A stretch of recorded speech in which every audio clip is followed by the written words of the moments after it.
So even with Aiden Holloway and Amari Allen, you like to try to get another guard into the building, and you do. You get Anderson Diaz, who reclassifies, is on campus, and like you mentioned, is going to be able to get those summer workouts with those other guys. And Alabama's got, you look at it, quite an elite freshman class, and I think there's potential to have 3 or 4 of those guys be immediate impacts. And quite frankly, I think Alabama needs them to do so. So a very, very big win expected.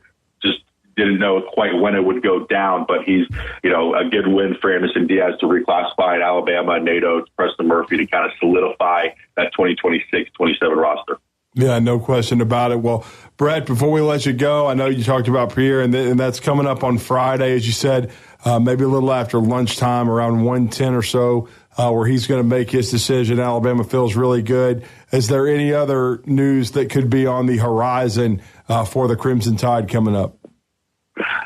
Not that immediately comes to mind. Like you mentioned, Monson Sales are going to continue to monitor that. Recruiting is crazy. Alabama, as I mentioned, they're not going to bring on guys to official visits or continue to recruit them if they don't feel like they have a chance or in the ballpark. So Monson Sales kind of the top of the list as of right now when it comes to the 2027 class. But again, I think Alabama's probably trailing in that one to Indiana and Texas, but we're going to continue to monitor that. And next up, it's going to be here before I know it. I think fall camp starts at the end of July. So, and it's an exciting time. There's really no off season, and it's fun. Well, really appreciate it, Brett. Thank you, man. Keep up the great work, and thank you for rejoining us today. Absolutely, guys. Appreciate you. Have a great weekend. All right, let's cash in that final timeout. We'll wrap all of this up on a Thursday. Not around the pole. Not going to get it cut off. You're listening to Talkin' Ball on 97.7 ESPN, The Zone.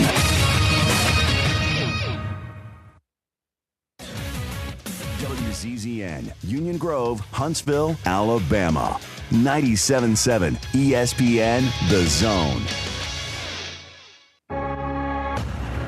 It is July the 10th, 2026. Steve Molten here with your update. Left-handed batter. Jarvis smashes it high and deep to right field. There's his first big league home run. It's a 2-run shot by Jim Jarvis, and the Braves add on to their lead. It's now 5-2. That was one of 3 home runs hit by the Atlanta Braves in their win yesterday afternoon over the Pittsburgh Pirates. 10-5 was that final score. That call courtesy of the Atlanta Braves radio network. The Braves' lead in the NL East remains at 3 games. The Rocket City Trash Bandits fell to the Chattanooga Lookouts last night. 4-3 was that final score. Series continues tonight, both on Talk Radio, WZZN, and 97.7 ESPN The Zone. Coming up on Monday is our high school football media day. A total of 18 schools will be featured, and coverage begins from Toyota Field Monday morning at 7 a.m. This segment of the show is brought to you by the Docs at TOC. I'm always talking about these people that I've known and trusted in the Tennessee Valley for over 20 years. Well, my buddy Tom Perkins and the Docs at TOC certainly fit that description. And when my own family has needed an orthopedic specialist, TOC was the only call to make. There is a reason why almost all the schools in the region use TOC, because they are trusted and they provide the kind of care people need. TOC is the orthopedic center. It's right there in the name, and they're right there when you need them. You need to be more like a dog. Like what you guys are doing. You've got your fingertip on the pulse of your listeners. You guys know what they're talking about. Be a dog. God bless the show. You are the Messiah. We need more dogs. This is the best show on radio. The big dog, Thom Abraham, is here with you. Hey, I see you, dog. So settle in and get your bark on. That's my dog. Now live. Here he is, the big dog. Let's go, baby! Thom Abraham. How you doing? How you doing? How you doing? How you doing? How you doing? How you doing? How you doing? Look, I don't speak Spanish. I don't know how to say this, so I'm going to choose my words very carefully. I think you're a psycho. Do you know who I am? I mean, that guy sounds like El McPherson farting into Miles Davis' trumpet. I guess I'm on here. Am I on? Can somebody respond? Get off my lawn. I have to drag my Yankee ass out of here.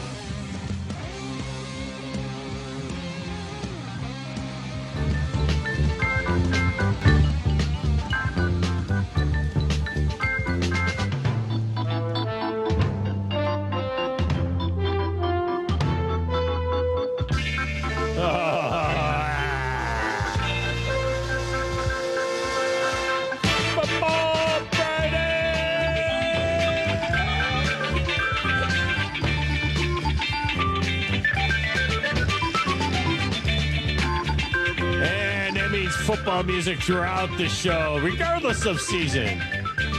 To be honest,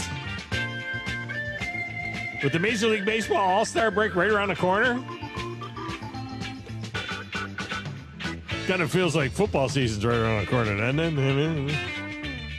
In Huntsville, we'll have our high school media day coming up on Monday. Complete coverage of that on the air and on the YouTube and on the Facebook. Then the NFL camps open in the next couple of weeks, including in Nashville, where rookies will report on July 23rd, followed by the veterans on July 28th. They're going to be having joint practices in Nashville with the world champion Seahawks and the Chicago Bears in August as well. And those are open to the public. By the way, this is the original Monday Night Football music for those of you neophytes to the show. 1970. Greatest sports ditty ever written. Everybody's getting into it now. Look at it.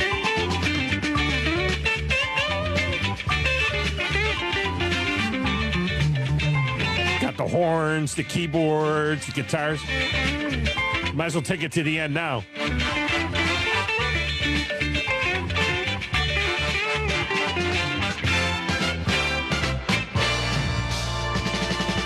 Oh, man, you feel like you need a cigarette after that, don't you? I mean, it's just absolutely beautiful. I mean, it's incredible. You know what? We hadn't run that sucker out the whole 2 minutes and 10 seconds. We haven't run that out probably since last fall. It's probably been since last fall since we ran that whole thing, but we did run it in there today. All right.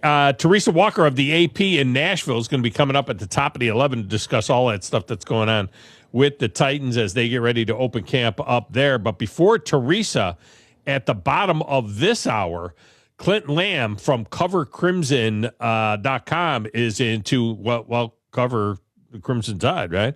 He will give us the projected offensive line as he sees it, and then we'll discuss whether or not the Tide will get the running game going. I mean, last year their leading rusher, Jam Miller, had like 500 yards. I mean, what's that all about? And we'll talk about how important that running game will be to this upcoming season. I mean, some are calling it a make-or-break season for Kalen DeBoer.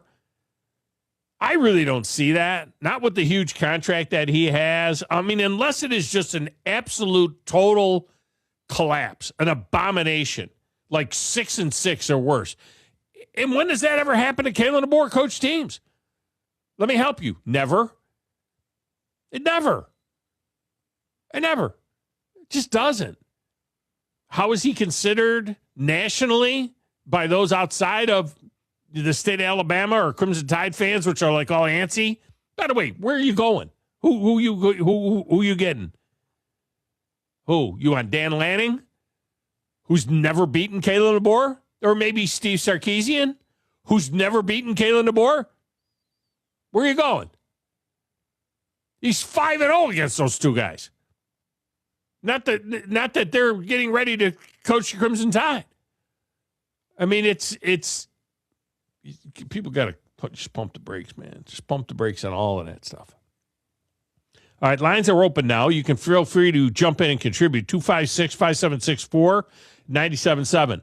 That number is good wherever and however you consume the show. We have a text window that's open as well. We'll read and react to those on the air. 732-9TA-SHOW, 732-982-7469. And finally, you can watch the show as well on WZZN TV or on the YouTube, or you can find it on the X. Check it out at my X feed, at Thom Abraham Show, and that will get you in as well. And yes, that image behind me is the helmet wall at the College Football Hall of Fame. In Mission Control, the gang is all here. The Bandy Man is on the video side of things, Bailey Lowry, while the Grasshopper, Baby Abe, produces. I'm the producer of this show. If I didn't step up, you're nowhere. I'd put this thing together on a spit and polish. I don't know how to say this, so I'm going to choose my words very carefully. I think you're a psycho. I have a sentimental weakness for my children, and I spoil them, as you can see. They talk when they should listen. Give me back my son! What is your name? protected. It doesn't matter what your name is. I think this is one of the traits of a really good producer. Keep the talent happy. It really doesn't matter what you think. All right? It really doesn't matter what you say. I'm all jacked up on Mountain Dew.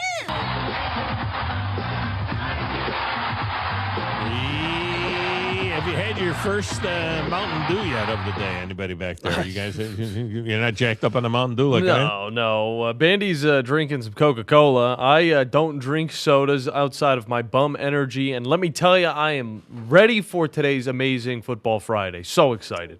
What is Bum Energy? So, you know who Chris Bumstead is? No. He is a professional lifter, and Okay. I drink his energy drinks because it's got 112 milligrams of caffeine, and it gets me ready, focused, and set for the day. Look, it's better than the 200 milligrams that I was taking with the Ghost energy drinks. That's don't much. Ghost energy drink. What about it? How does that stack up to that 5-hour energy? That stuff blow your heart up. No, the 5-hour energy is a little messed up. All right, It's messed up. But the Bum Energy, it's natural. It's no sugar. It gets me ready. Now for leg day though, today is leg day. I will also be intaking 200 milligrams of caffeine for that because I need a little bit extra kick. See, your problem is that your apartment doesn't have any steps. So you have no place to go and just like work on your calves by doing lifts, by doing little lifts. Look, I just go over to John Hunt Park and I focus 100% on my calves. All right. So when I'm walking, every step that I take, I push off and I point the toe down. All right. And that type of walking is so much more difficult than just the typical walking down the road.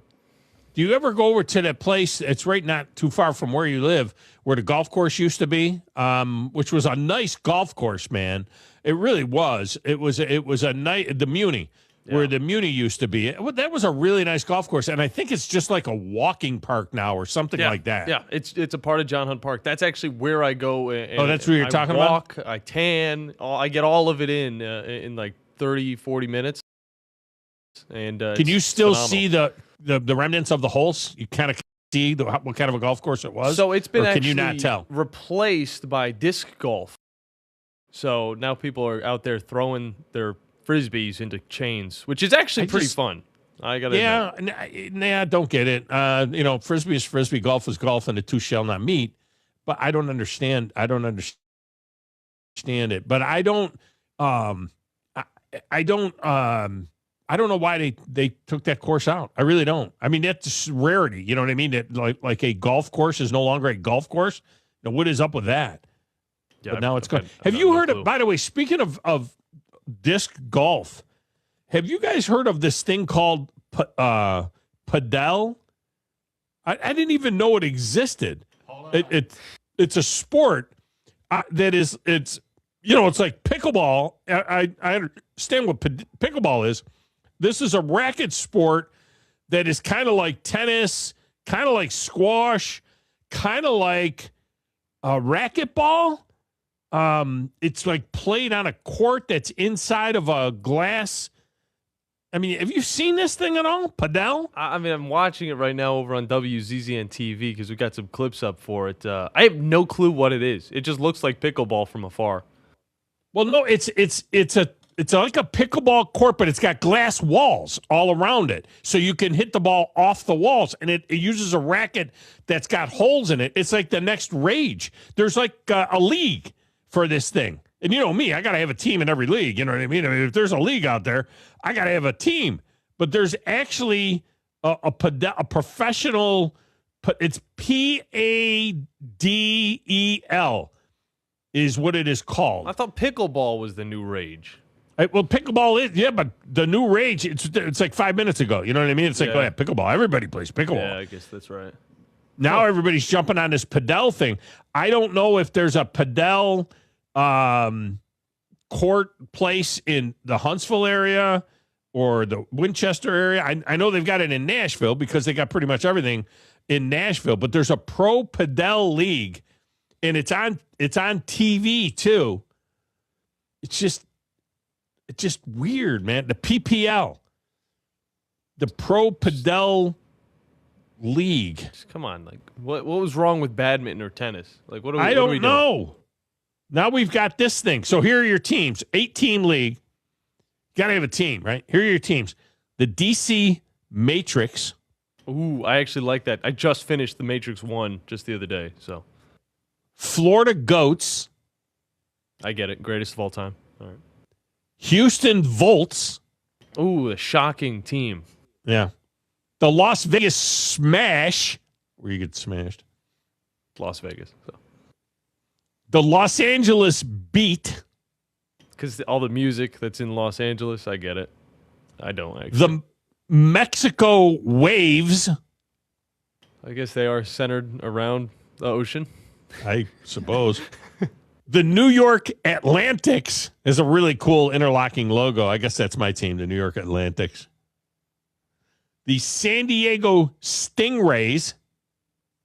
The Toronto Polar Bears. And the Miami Padel Club. Wait. Okay. Yeah. Of course, Miami's got to go all soccer on us. Yeah, right. Are there polar bears up in Canada? There's polar up there. It is Canada. I don't know. I guess there's no woolly mammoths, out in Utah. So it's I guess goofy looking sport, man. If them hoity-toities play, probably Bandyman plays it. You know what I mean? It's all them them Ledges people. You know what I mean? They probably got one of them up there. Turns out Canada is home to about 60 to 65% of the world's polar bear population. That's kind of crazy. My goodness gracious almighty. I'm not going to Canada. It's probably mostly like out west. I would think it's in Canada out west. Well, there it is on the WZZN TV, those who are watching it there. See it? You see it goes off the back wall? It actually looks kind of cool. I used to be an avid racquetball player. You didn't know that because it was before your time. Look, I remember when I first started getting into tennis and badminton. I remember racquetball. We had my racquetball rackets. You had a racket, So I was wondering what that was all about. It was like triangular. Yeah, I've had a number of rackets back in the day. You know what I'm saying? I have no idea. But yeah, I played tennis as I grew up with a tennis court on our property. We had our own lighted tennis court. Talk about hoity-toities. Yeah, it was a little bit.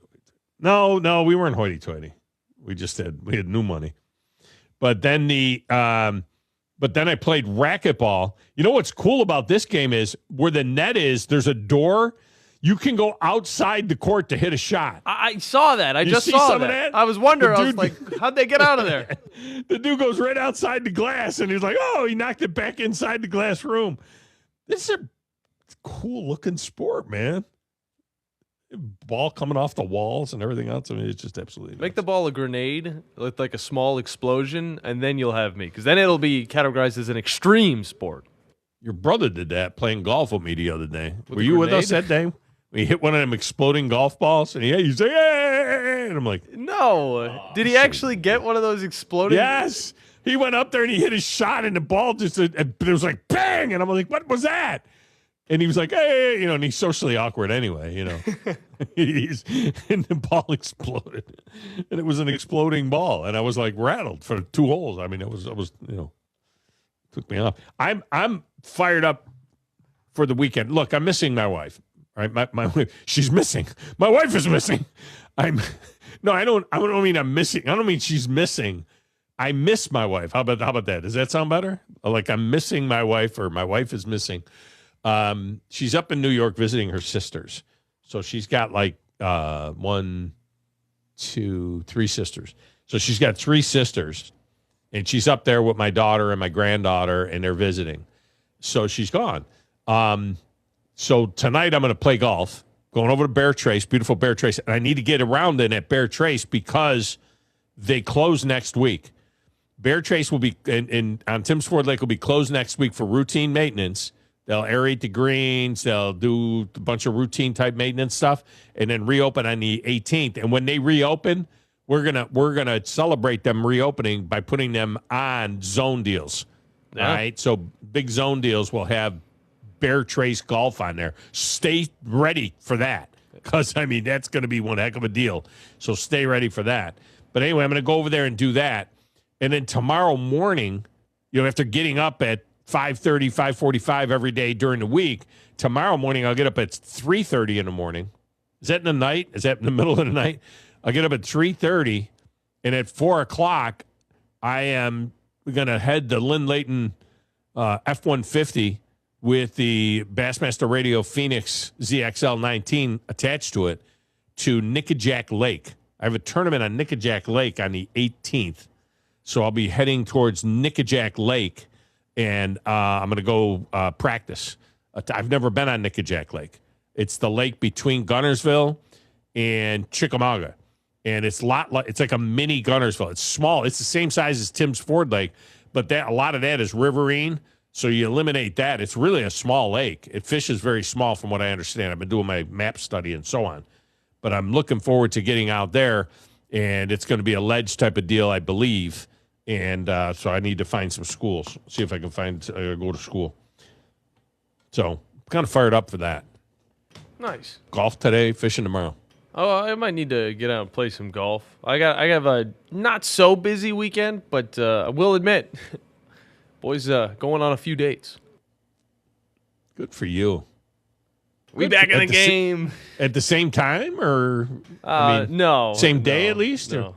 I remember. I think it was last week. Whenever Joe was on, I was talking about possibly going on a double date where it was me and two girls. That did not happen though. I'm not going to make any mistakes and spend money just for a chance. I'm not going to do that. Yeah, but, I mean, you can't date two girls at the same time. I mean, you can at the same time if, like, one's on Thursday and one's on Friday, but not at the same exact time. You can't go. I am that's the most not a date. social person. Yeah, but if it's you and two chicks, you're not going out. It's just going out with friends. If it's you and two chicks going out someplace, that is not a date. That is just getting together with some friends. Okay, if it's you and one girl, then that's a date. And once back in the day. Now I was 18 years old or so at the time. Once I went to a breakfast event with a girl on a Saturday morning, took another girl to lunch, and then took eventually who became your mother out that night. So I had 3 dates in one day. I guess dinner with was three pretty different good. girls, but not at the same time. You know what I mean? I'm just sizing them all up and everything. And then the one that I dated at night, I said, I think I'll marry that one. Well, it's probably because the kid, So you got a date tomorrow or tonight? Sunday. Church date. At church? Yeah. Good for you. Let me tell you something. It's the best place for you to meet a girl. No, I'm not saying that church is like a pickup joint, but I'm just saying. Tell mom that, please. You go to church, and then you meet a nice girl at church. Okay. We're not talking about it. Don't talk about it. We're not talking about it. I'm embarrassed still. We won't talk about it. She was checking you out. What can we do? She was checking you out at church like crazy. We didn't know she was 16 years old. She was checking you out. She looked like she's 20. You can't tell anymore with these kids. John, I'll give you a warning. Some of the craziest chicks I've met in my life have been from church. Thanks, Bandy. You're going to the wrong church then, I think. But it was not my idea. Just want to let the listeners know. It wasn't my idea. To meet the 16-year-old? No, it was definitely. It's your mother. That's your mother. She went she's like, she's a nice girl. Down the church. She's a nice girl and all of this. And everybody noticed that she was checking you. She was eyeballing you. She was eyeballing you big time. And it turned out that she's 16 years old. So forget that. So nowadays, I mean, you got to ID these girls. You got to have them show you their license or something. Yeah, I wish mom maybe found that out before. Trying to introduce me. It would have been good. I was like, yeah, that's not going to work. So did you meet this girl at a church, or did you meet this girl someplace and say, hey, let's go to church together on Sunday? The latter? Yeah. Okay. Because, I went to church with you guys last week, so. Right. Do you know where you're going to church? It's a little bit more south. But is it a good Baptist church? Yes, it is a Baptist church. Okay, good job by you. All right. Look. We got Clint Lamb coming up. I'm just going to say this. There's really no reason for Alabama not to be 5-0 headed into that crucial game with Georgia in Tuscaloosa. And then that begins a rough stretch with a game in Knoxville the following week. Then they come back home and they play Texas A&M. And then after the bye week, they go to LSU to play Lane Kiffin and LSU.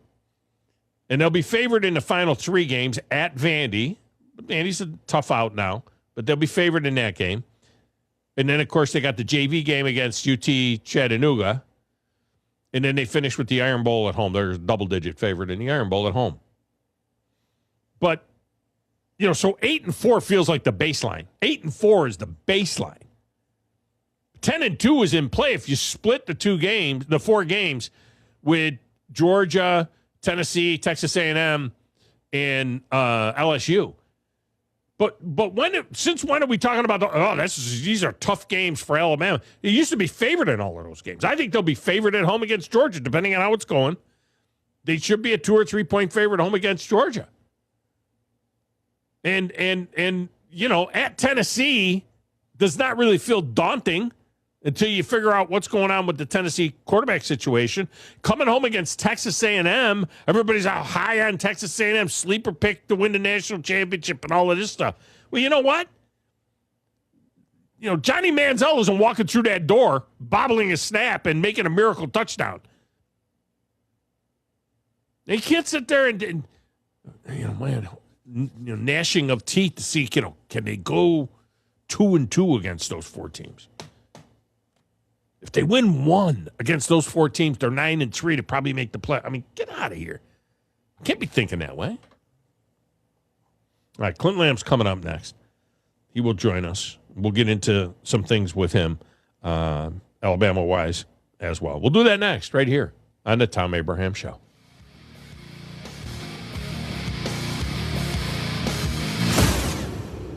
Thom Abraham here for my good friend Bobby White at Lynn Leighton Ford, where you never find some mysterious dock fee that could be like $600, $700, or $800. A dock fee is an add-on that some dealers will charge just to do the paperwork on your deal. Now, Wes and I just bought F-150s at Lynn Leighton, and we're amazed at the ease of getting the deal done. Transparency is important in buying these days, and that's what you get at Lynn Leighton Ford in Decatur. Lynn Leighton offers an extensive new and pre-owned inventory, as well as lease specials, finance options, and expert auto service. They are dedicated to providing exceptional customer service and are an integral community. Believe me, it is worth the short ride over to Decatur to see what Lynn Leighton Ford has to offer. Just a mile west of the Beltline on 6th. At Lynn Leighton, there are no mystery fees, just great prices. It's the Lynn Leighton way. We made the move, and so should you, to Lynn Leighton Ford. You invest in your customers with your heart, soul, and skill. Well, it's time to invest in yourself with the next generation Cat 255 compact track loaders from Thompson Tractor. After all, those who give their best deserve the best. And this machine has it all.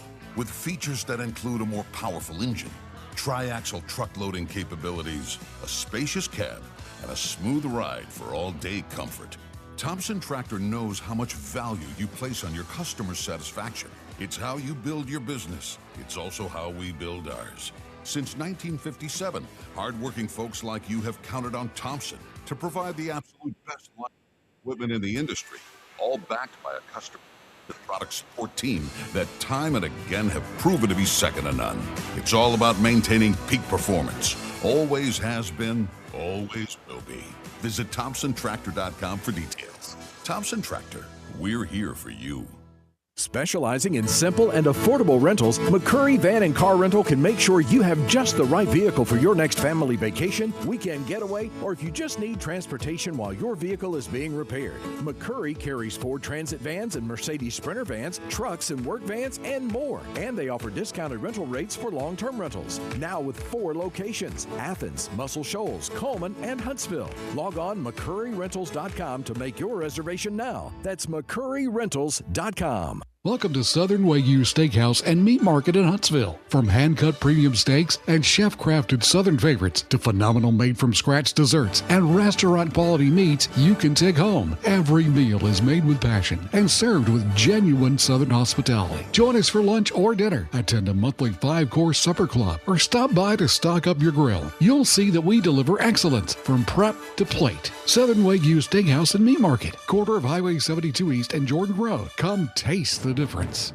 No representation is made that the quality of legal services to be performed is greater than the quality of legal services performed by other lawyers. Hi, I'm Danny Aldridge, lawyer in Alabama and Tennessee. At the Aldridge Law Firm in the Legal Town Center, we'll be there when life throws you those inevitable curveballs. Let us assist you with your legal needs, whatever they may be or become. You may reach us by phone at 256-534-3188. Just remember, we're here to help, whether it's personal injury, wrongful death, fraud and cheat, or estate planning made complete. We're here to help. There's power in caring when it is put into action. Each year, our bankers serve on nonprofit boards, support our local educators, and volunteer with our hometown food bank. I'm Bobby Humphrey, Vice President of Business Development for Bryan Bank, and community service is just not a line item in our mission statement. It's who we are. Because after all, Alabama is our home too. That kind of commitment to community might not be what you would expect from a bank, but it's exactly what you can expect from us. Give us a call or stop by one of our 2 offices in the Huntsville area and experience unbeatable service and legendary results. Bryan Bank Equal Housing Lender, NMLS ID 2428943, member FDIC. Your Fox 54 weather.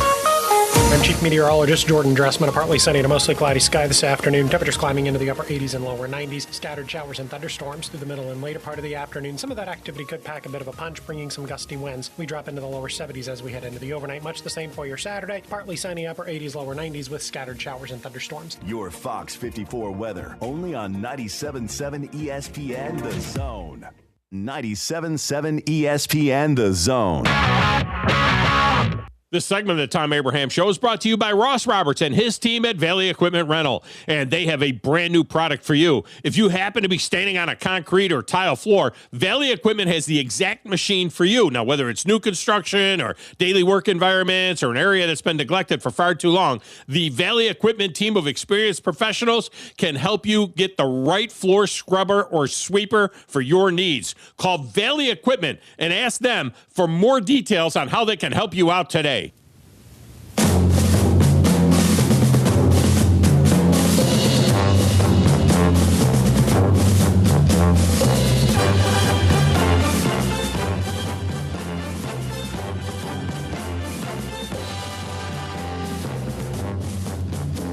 Welcome back. Tom Abraham Show. So the Franklin County High School Football Quarterback Club is having a dinner with Philip Fulmer, and Steve Moulton thinks that Drew DeArmond would be a good MC for Philip Fulmer at the Franklin County High School gym coming up on July 26th, where Philip Fulmer will be speaking there. Now, of course, that's his alma mater. You know what I mean? I mean, it is his alma mater, but I don't know that Drew DeArmond would be the right person to have emceeing the dinner at Franklin County High School with Philip Fulmer. No, I wouldn't even give him the location. Yeah. I mean, maybe Clint Lamb, you know what I mean? I mean, Clint would probably want to go up there and, be the host of the Philip Fulmer dinner. I mean, that could work out that way, maybe. I don't know. We haven't talked to Clint in a minute. He's joining us now on the Neighbors Wealth Management Hotline. Clint, welcome in, man. What do you think? You'd be the perfect MC for a Philip Fulmer dinner in Franklin County, Tennessee, or what? You know what, Tom? I think I'm going to pass on that one. As appealing as that may be, I don't feel like anything good or productive would come from a conversation between me and Phil. The funny thing is, and this happens a lot in the sports world and stuff, and of course I was right there with everybody else, when all of that was going on back in 04, 05, whenever that was, and he was sneaking in the back door, at SEC Media Days and Hoover and all that. I was just right there with everybody. Well, I got to know the man a little bit over the years, and it got to the point where, he had come on the show a number of times. He had come on live with me at a number of events, and then at my son's spring game in, I don't know what year it was. Anyway, Philip was there, and he was up in the upper reaches just kind of hanging out at the spring game because it's his alma mater, and my son played at his alma mater. And so I went up there and I sat with him, and he's like, which one's yours? And every time I talk to him since then, he always asks about the family and the kids and everything else. And a lot of times these people, no matter, what the deal is, when you get them outside of the battlefield, they're pretty decent people. You know what I mean? They're actually good people. Yeah, I'm sure he is. And I guess they say, as they say, time heals all wounds. I don't know about this one. It's still 6 national championships and everything else in between. That was a pretty dark time during Alabama's history for sure.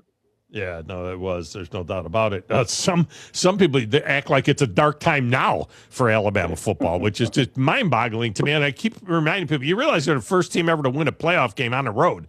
They did win a playoff game last year, not for nothing, but Kalen DeBoer has more playoff wins in his first 2 years than Nick Saban in his last 2 years. So I mean, it's not like they sucked, forever last year. I think the issue always seems to come down to the nature of the losses, though, right? Because when they lose, they get blown out, and that was something we're not used to. It's not like they get beat in overtime on a trick play for a 2-point conversion.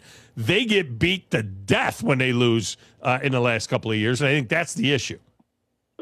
Yeah, that's 100% the issue. I mean, it's how they lose, and it's who they lose to mostly.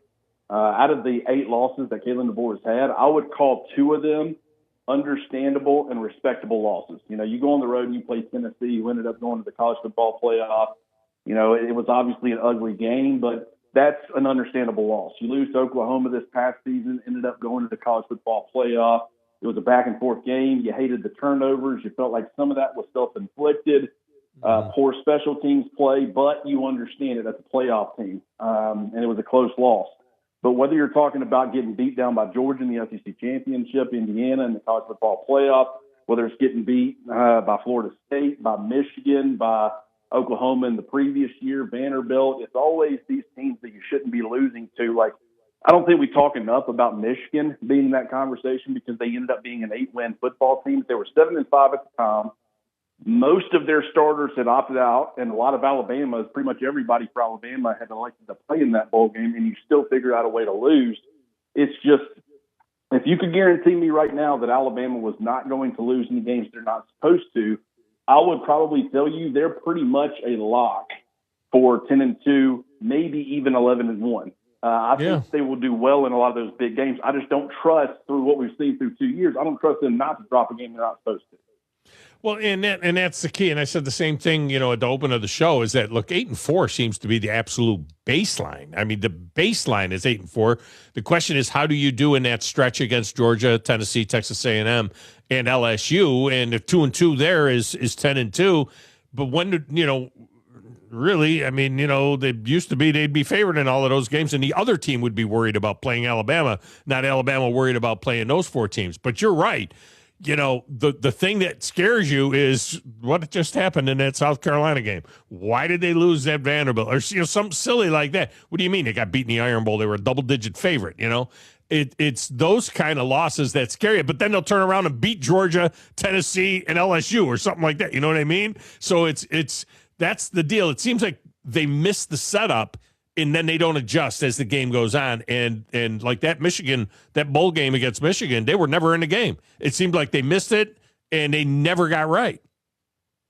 Yeah, that's exactly right. And, I mean, it has felt like, and you even go back to Oregon, it always felt like that Kalen DeBoer and his coaching staff, they could give some of these lesser opponents, at least on paper, less attention, and they could get by with it. The game planning and stuff. I mean, against Vanderbilt, in that first year, they were very vanilla defensively, very vanilla, didn't really get out of that 4-2-5. You were going against a lot of 21 personnel, multiple running backs, maybe even some 31 personnel with 3 running backs in the field.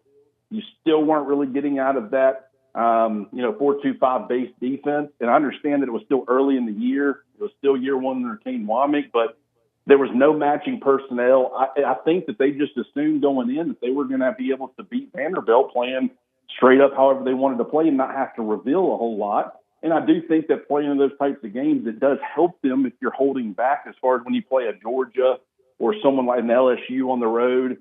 But it's just, in the SEC, you can't do that. It's unfortunate, but you got to bring it pretty much each and every week. That is the SEC. And that's a lesson that they had to learn. Now, granted, to be fair, I understand Florida State wasn't an SEC opponent. And after they lost to Florida State, you actually saw them kind of play like that. They did come close. They did play with fire, obviously, with Auburn, with South Carolina. Those weren't great football teams. But you saw them go 10-1 after losing to Florida State, and the only loss they had in the regular season was to an Oklahoma team that ended up going to the playoffs. So hopefully we get more of that in 2026.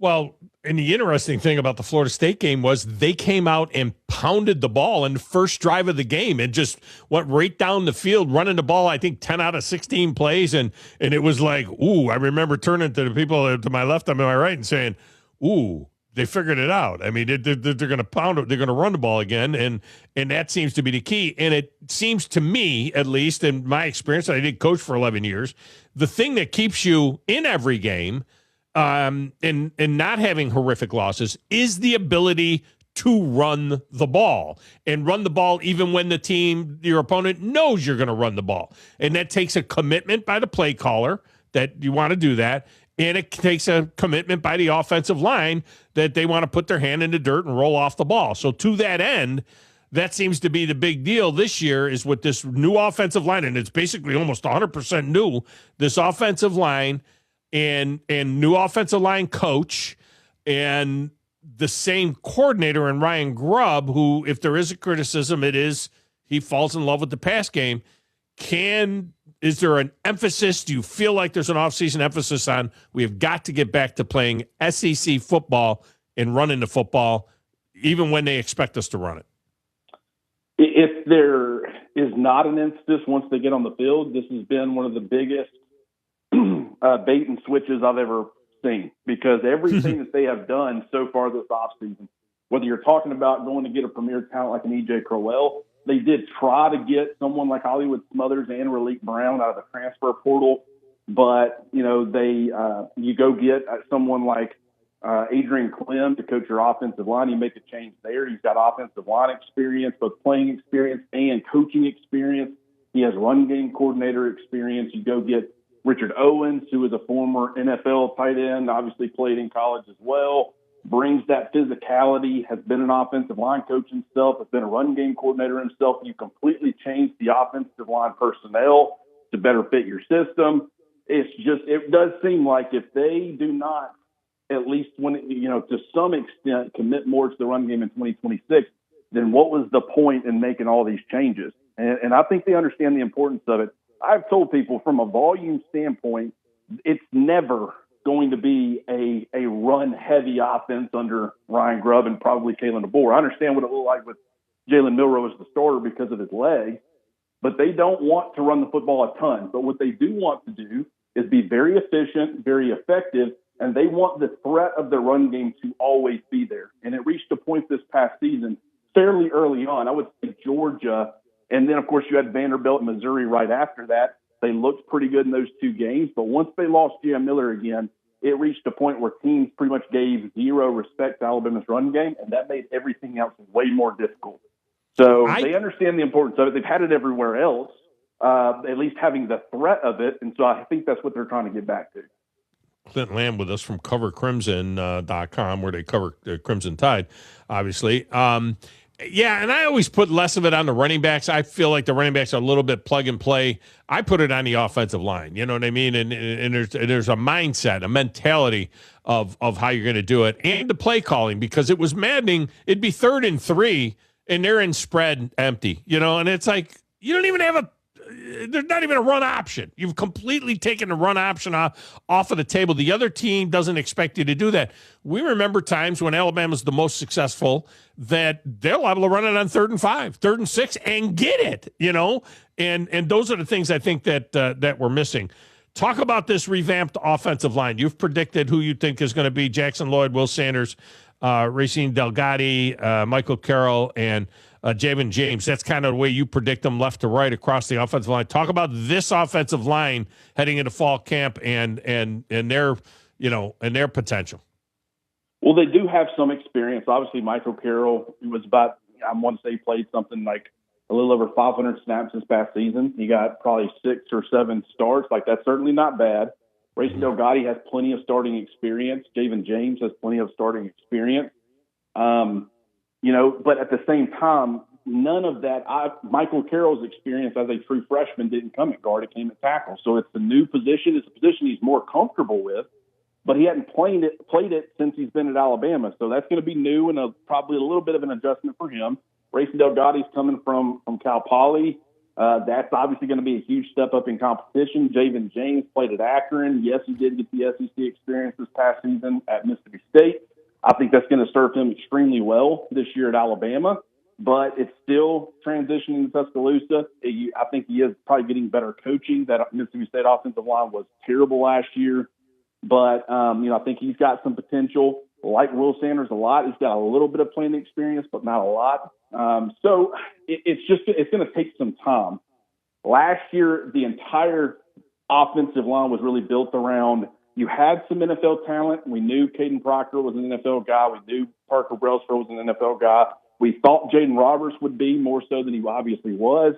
I thought that, Michael Carroll was going to get involved, and he has NFL upside for the future. But despite the fact that they had NFL talent and tons of experience, it never really fit. You saw the rotation with the offensive line. Some of that was injury related. It was forced on them, but a lot of it was not. It was them trying to figure out some sort of new system, get the right guys in place.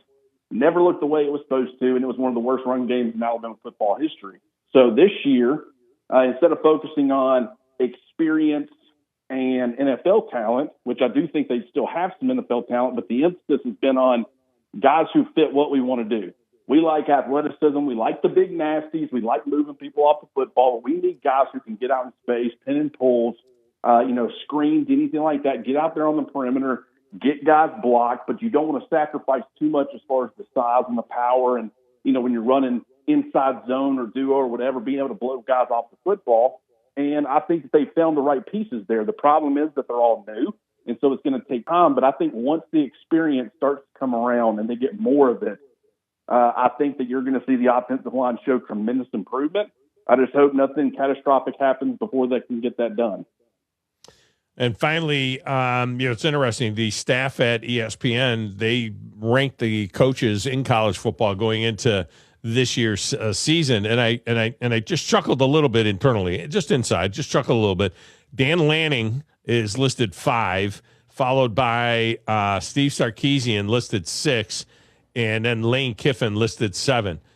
Kalen DeBoer is tied with Mario Cristobal at 10. Mario Cristobal went to the national championship last year. And Kalen DeBoer is 5-0 against Dan Lanning and Steve Sarkisian, and has never coached against Lane Kiffin because, amazingly, Alabama didn't play Ole Miss the last 2 years. But I chuckle because, they put these people in these spots, and it seems like with no regard for the fact that, in the case of Lanning and Sarkisian, they've never beaten Kalen DeBoer. I don't know. If you go back to the day Nick Saban retired, I would love to talk to some of these people and get on the record what their opinion was of Alabama, because losing the greatest college football coach of all time, who from a scheduling standpoint, like his day-to-day operations, the personnel, the people that he had in the building, whether it be players or coaching staff or medical staff or whatever, everything was as detail-oriented as anybody had ever seen in college football. Just the way that he operated was unlike anything we have ever seen and will probably ever see on the college level. And yet when he stepped away and you had all these players in the transfer portal, and he had done these things like try to get smaller on the offensive line because he thought it was going in a certain direction, and then he tried to start getting bigger right there at the end. Then you bring in Kalen DeBoer, who really doesn't want the size and covets the athleticism, so it doesn't really fit. All these different things, like I don't know what you expected of Kalen DeBoer. And granted, part of that's people like, my fault. I looked at the talent on the roster, and I didn't really focus enough on the fit. But I looked at the talent, and I said this is one of the best coaches in college football. I thought he had done a really good job of accumulating coaching talent, and he would have a good staff. And I thought between that and, the talent on the roster, they would be very good. And yes, they were a good football team, but they were a very flawed football team in year 1. In year 2, still showed some of those flaws. Do not get me wrong. Obviously, having a historically bad run game is going to leave a bad taste in a lot of people's mouths. But I just don't understand. You saw improvement. You saw them make it to the SEC championship. You saw them make it to the playoffs. They won a playoff game. I just don't really understand why, compared to how Kalen DeBoer was viewed just a couple of years ago, what has transpired in the last couple of years where you all of a sudden think he is not as good of a coach anymore. Yeah. I mean, you got Mike Elko at 8. Mike Elko's 19-7 in his 2 years at Texas A&M. That's not as good as Kalen DeBoer has been, and he's made DeBoer's made the playoffs. He's won a playoff game and so on. But it's all about expectation. Somebody goes someplace and elevates a program. Kurt Cignetti's the number one coach in college football now. The number one coach in college football. Unbelievable year, unbelievable couple of years, a turnaround. But is Kurt Cignetti really the best football coach in the entire country right now? I don't know if I go there, but this is recency bias, man. This is the way people think, and they go based on expectation of the program. That's exactly right. Yeah, and obviously it's hard not to love what Kurt Cignetti is doing, but we got to remember we still have not seen him do it without all these players that he brought over from JMU. He still has not had to deal with losing coordinators. I remember that's something that we all said about Dabo Swinney when he was at Clemson and he had that program really rolling. We said, that's great, but somehow he's managed to hang on to both of these coordinators for a long, extended period of time. And once he loses those guys, how is that going to affect him? And I know NIL had a massive impact on him, but I don't think we talk enough about what he lost from a coordinator perspective and how that impacted the Clemson program. So, we're still going to have to wait and see how Kurt Cignetti can adjust to losing some pretty key players. Obviously, it's still a really good roster. They did a really good job in the transfer portal reloading, but he's still got some questions to answer before I'm willing to put him right there at the top. Well, I think Clint Lamb's been coming on this show probably 15 years since he first came on the show, and always does a tremendous job, and he's doing it now with Cover Crimson as well. So check him out there at covercrimson.com. Clint, it won't be long now, man. All right, couple of weeks, everybody gathers in Tampa because that makes sense. Tampa for SEC Media Days. That's wonderful. That's beautiful. But in any event, look forward to seeing you out there on the road, and let's go, man. The season's right around the corner now. Yeah, man, I'm looking forward to it. It's good talking to you again, and I hope to talk to you soon. Thank you. That's Clint Lamb. One of my favorite guys, really, to have. He was a neophyte in the business when he first started coming on, and he has really developed a great reputation. All right, let's get a break. We'll come back, set you up for hour number 2 next, right here on the Thom Abraham Show.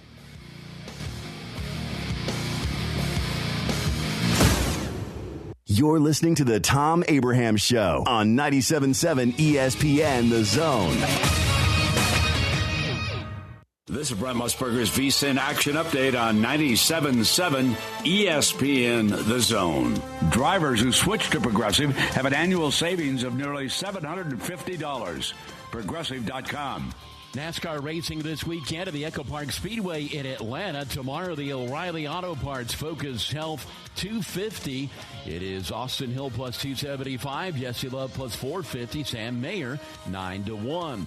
In the Cup Series race on Sunday, the Quakers State 400, Tyler Reddick, Chase Elliott, Ryan Blaney all 9-1, Kyle Larson and William Byron both at 10-1. Atlanta Braves have Chris Sale on the mound tonight when they visit the St. Louis Cardinals to open up a weekend series. Sale 9-6 at 2.27 ERA, minus 168. Kyle Leahy for the Cardinals, plus 139, 8 under the total. For more, go to VSIN.com. Mike Sennett, 97.7 ESPN The Zone.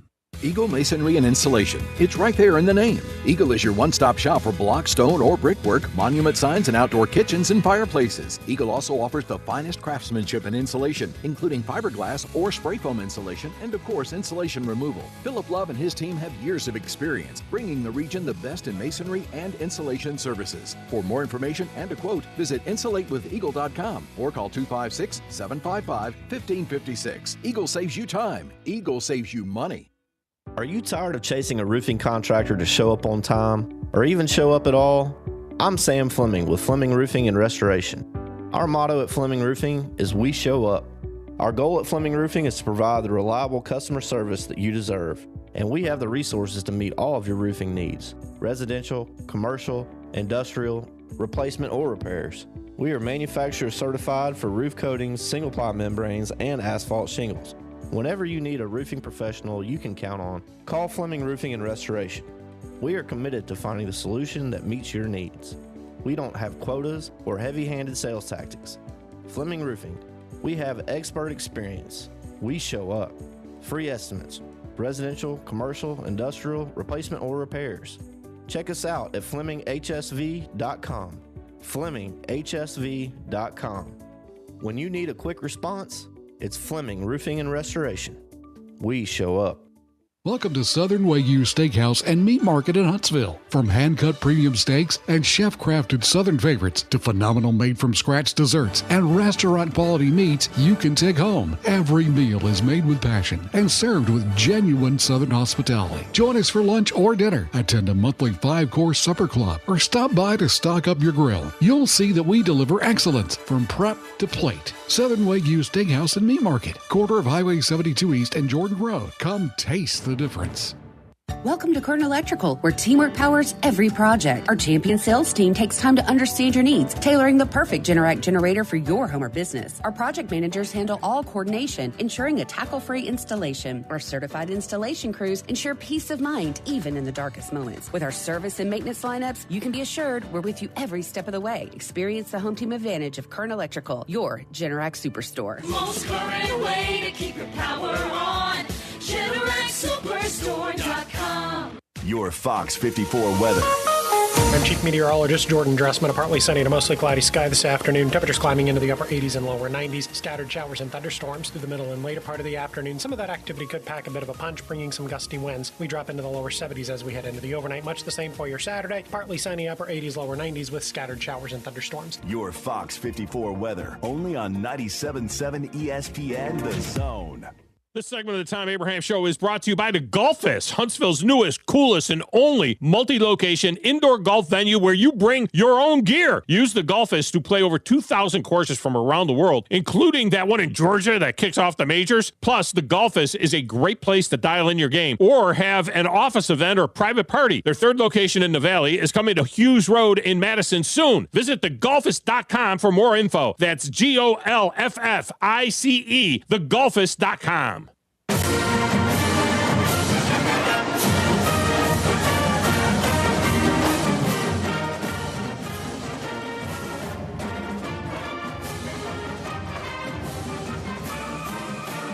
Welcome back, Tom Abraham Show. Let's get the Phillip in here. He's hanging out, listening to that Alabama interview with great interest, I'm sure. Phillip, welcome in. How are you? I'm doing all right. Hey, do you ever watch World's Dumbest? You cut out World's Dumbest what? World's Dumbest. Well, they have different stuff. Just World's Dumbest? World's Dumbest Brawlers. Yeah, no. You ever watch that? Never seen that. It's kind of like listening to this show. It's really good. Hey, real quick, rank for me, in your opinion, all time, Tony Dorsett and O.J. Simpson.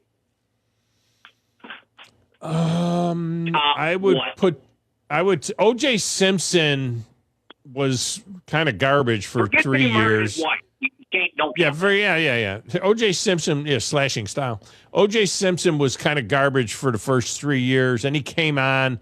He had a really good run for a period of time. Tony Dorsett, I actually kind of like Tony Dorsett more than O.J. Simpson.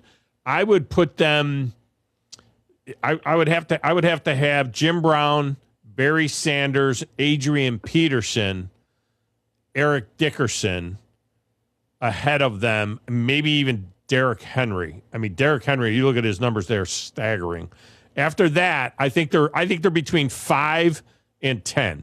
I think that Tony Dorsett and O.J. Simpson are both in that 6, 7, 8 range of all time. That's where I'd have them. Who had bigger thighs, Robert Newhouse or Earl Campbell? Earl Campbell, it was ridiculous. Both of them, but Earl Campbell was absolute. Tyler Rose, I saw him up close and personal once when he was playing. He had 34-inch thighs, each thigh. Thanks for the call, Phillip. Think about that, John. What's your waist, John? You 32, your waist? Yeah, I'd say 32, 33. Earl Campbell's thighs were 34. Each thigh was 34. I'm getting there. Without the pads in there. Teresa Walker is up next, right here in the Tom Abraham Show.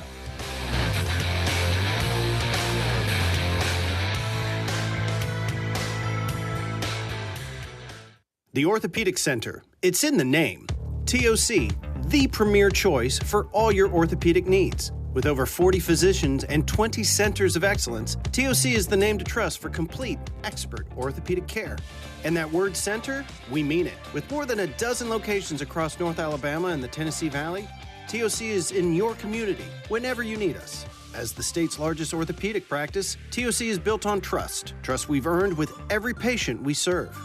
You can see that trust on the field, too. As the official sports medicine provider for the Huntsville Havoc, Huntsville City Football Club, Oakwood and Alabama A&M universities, thousands of athletes and coaches count on TOC to keep them in the game. From student athletes to unexpected injuries, our urgent ortho clinics offer prompt, expert care. No appointment necessary. So remember, when it comes to your health and mobility, trust the name that says it all. TOC, helping you live a better life.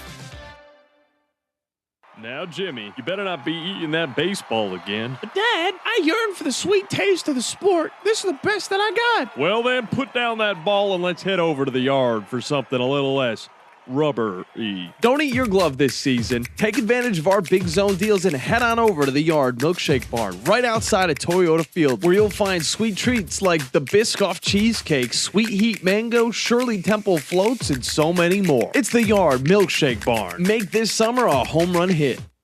Since 1983, Berkshire Hathaway Rise Real Estate's Ann Adams has been your local go-to real estate expert in the area.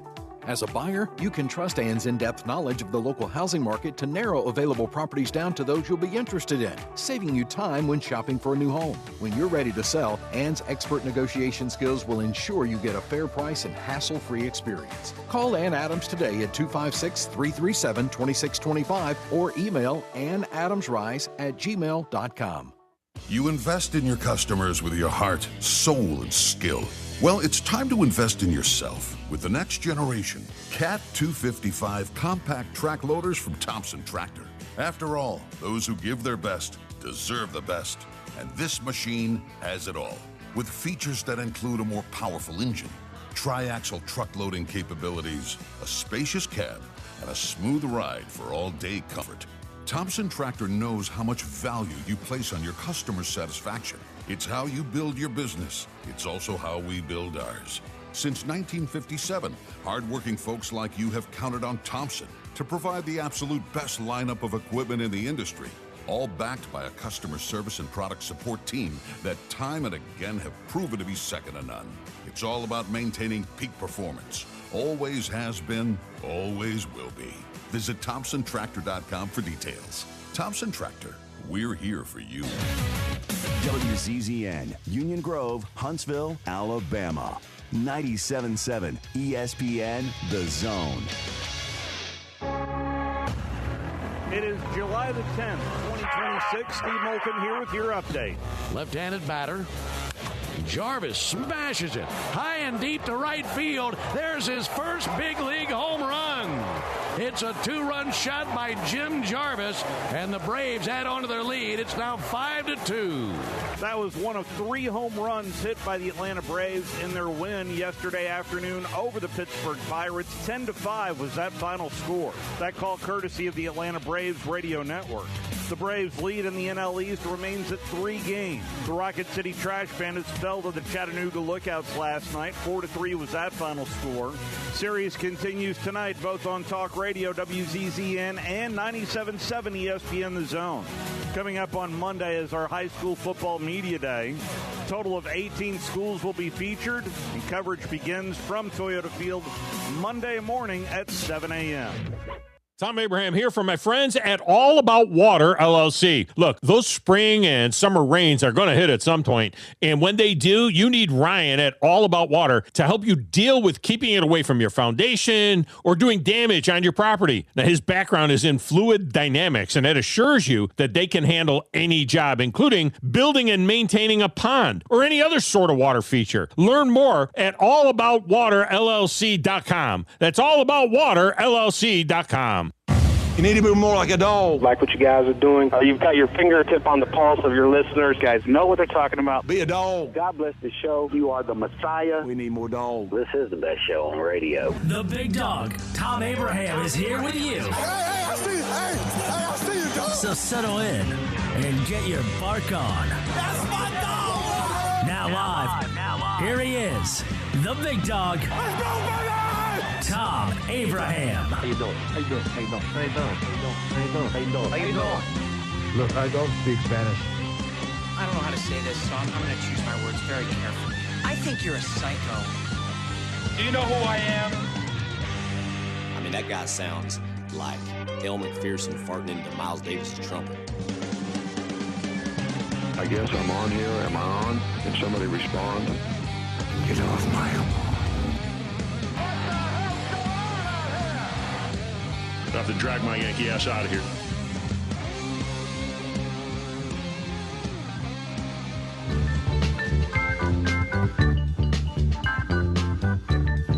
Yeah, Football Friday. Football Friday in the doghouse means football music. Football music throughout the show.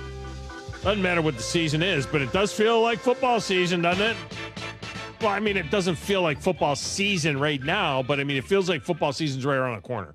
That's what it feels like. That in my head, in my brain, once you get to SEC, first you got high school media day, which in Huntsville will be Monday, and then you get SEC media day, which is in Tampa, which is absolutely asinine, but will be in Tampa this year. At the SEC media day, and the All-Star break happens right about this time of year, and then immediately the camps are opening. The NFL camps are opening, and it is just around the corner. Rookies will report to Vanderbilt Health football camp in July 23rd, and then the vets will report on July 28th, and then it's just on. I mean, it just had happened so fast, and it just starts coming at us like crazy. And as we welcome in a new audience listening in Nashville on Nashville Sports Radio and in Murfreesboro, as well as our friends in Huntsville on 97.7 ESPN and ESPN Winchester and Winchester, Tennessee, we welcome in Teresa Walker, who is either ending a vacation or is still on vacation, because this is what people do that cover football this time of year. They got to get their vacation in. She joins us now. T-Dub, welcome in. How are you? I am good. I am finishing up the dregs of my vacation for the rest of the year. So, yeah, I got to make this last weekend really, really last because, football's upon us. I always get mine in the week before the 4th because then it runs into the 4th, because I love coming back, and it is the time of year everybody's got to get their vacations in.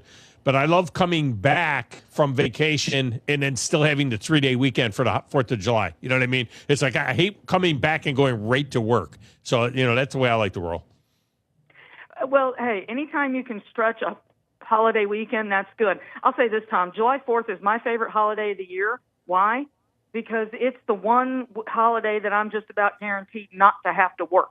I mean, I've worked so many Thanksgivings, Christmases, New Year's, President's Days, Easter, Mother's Day, trust me, Memorial Day. I've worked them all. That's why July 4th is my favorite holiday, because I'm off. Yeah, there's not a lot going on in our world at this time of the year for sure, but it will pick up in just a couple of weeks away now till everybody reports out there to Vanderbilt Health football camp. Talk about the facility, by the way, and what changes have happened there, because a lot of that is open to the fans and so on, and it's different than what it was back in the day, I'm sure. And it's been through about 3 or 4 different name changes now, but just talk about the facility and what it is like out there now. Well, it's morphed dramatically. I mean, when I think it was 2019 or so, when Amy Adams Strunk started essentially they more than doubled the size of their practice facility and turned it into an L-shaped practice facility. And over the last couple of 2-3 years, they've been working on the fields themselves.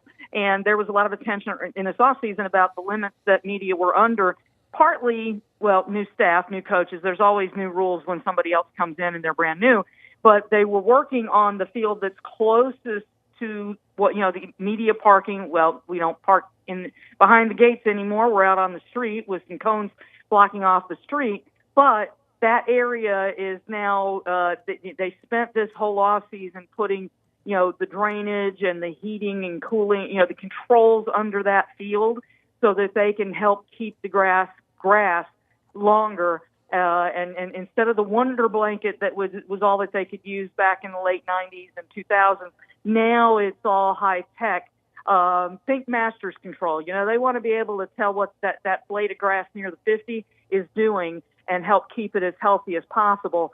So hopefully by the time training camp's done, all 3 fields are available. But it was a literal parade of dump trucks, piling in rock and then sand, and then it was, moving everything out there. And it's been quite the construction project, but there's that huge building. So if you're coming to camp these days and they're working on that side field that's closest to the building in the mornings, it's great, Tom, because you get some shade. That sunrises gets toward noon, and this year we're expecting like 10 to 12 practice windows. You get some morning shade there, which is a blessing. And I do like the morning practices. Back in the days of the 2 days, I swear, those 3 to 5 practices, Tom. Oh, those were just swelters. I mean, the feels like on the grass would sometimes be close to 125. Yeah, but I was doing afternoon radio then, so I liked the 3 to 5 practice. That was. You had a tent. I had a tent. Not only did I have a tent, I had a redneck air conditioner. We would get like bags and bags of ice, and we would set it up in front of a fan. We would have a fan with all this ice, and we would kind of blow the air over the ice and into our tent. And yes, we would set. And so the days of setting up a tent right next to the door to the locker room are probably over with. I wouldn't think that they do that anymore. But guys would like come over and they would just wander into the tent. They would just Vince Young and those guys, and they just sit down and hang out, and it was it was much more casual, it seemed like, back then. Well, it was, and as time goes on, there's controls, and now teams, Titans included, have a swath of a department designed to shoot everything, put it on social media, monetize it, and create their own content so that they can craft their own stories. They still do have the tents for radio stations. Players do still come and talk, but those tents are nowhere near the door to the locker room, Tom. Sorry to tell you. But, yeah, they're down beside the building and up against it. So you get that morning shade, but you're further away from the locker room. So, hey, it's all about keeping us further away from the players. This training camp, instead of being able to get players coming off the field, we're going to have to request them for one-on-one interviews, that or it's guys at the podium, and that's all we can get. You guys still have your work area inside the building, right outside the back door there? They take that away.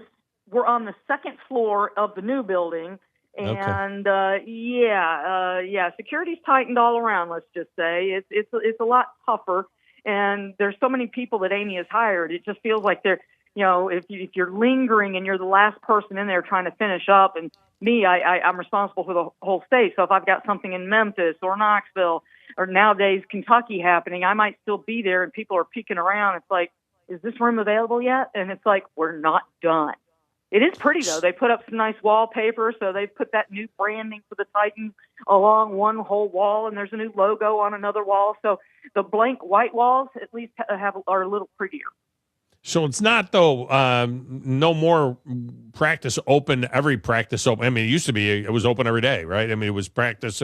People would show up, they'd sit in the grandstands and so on.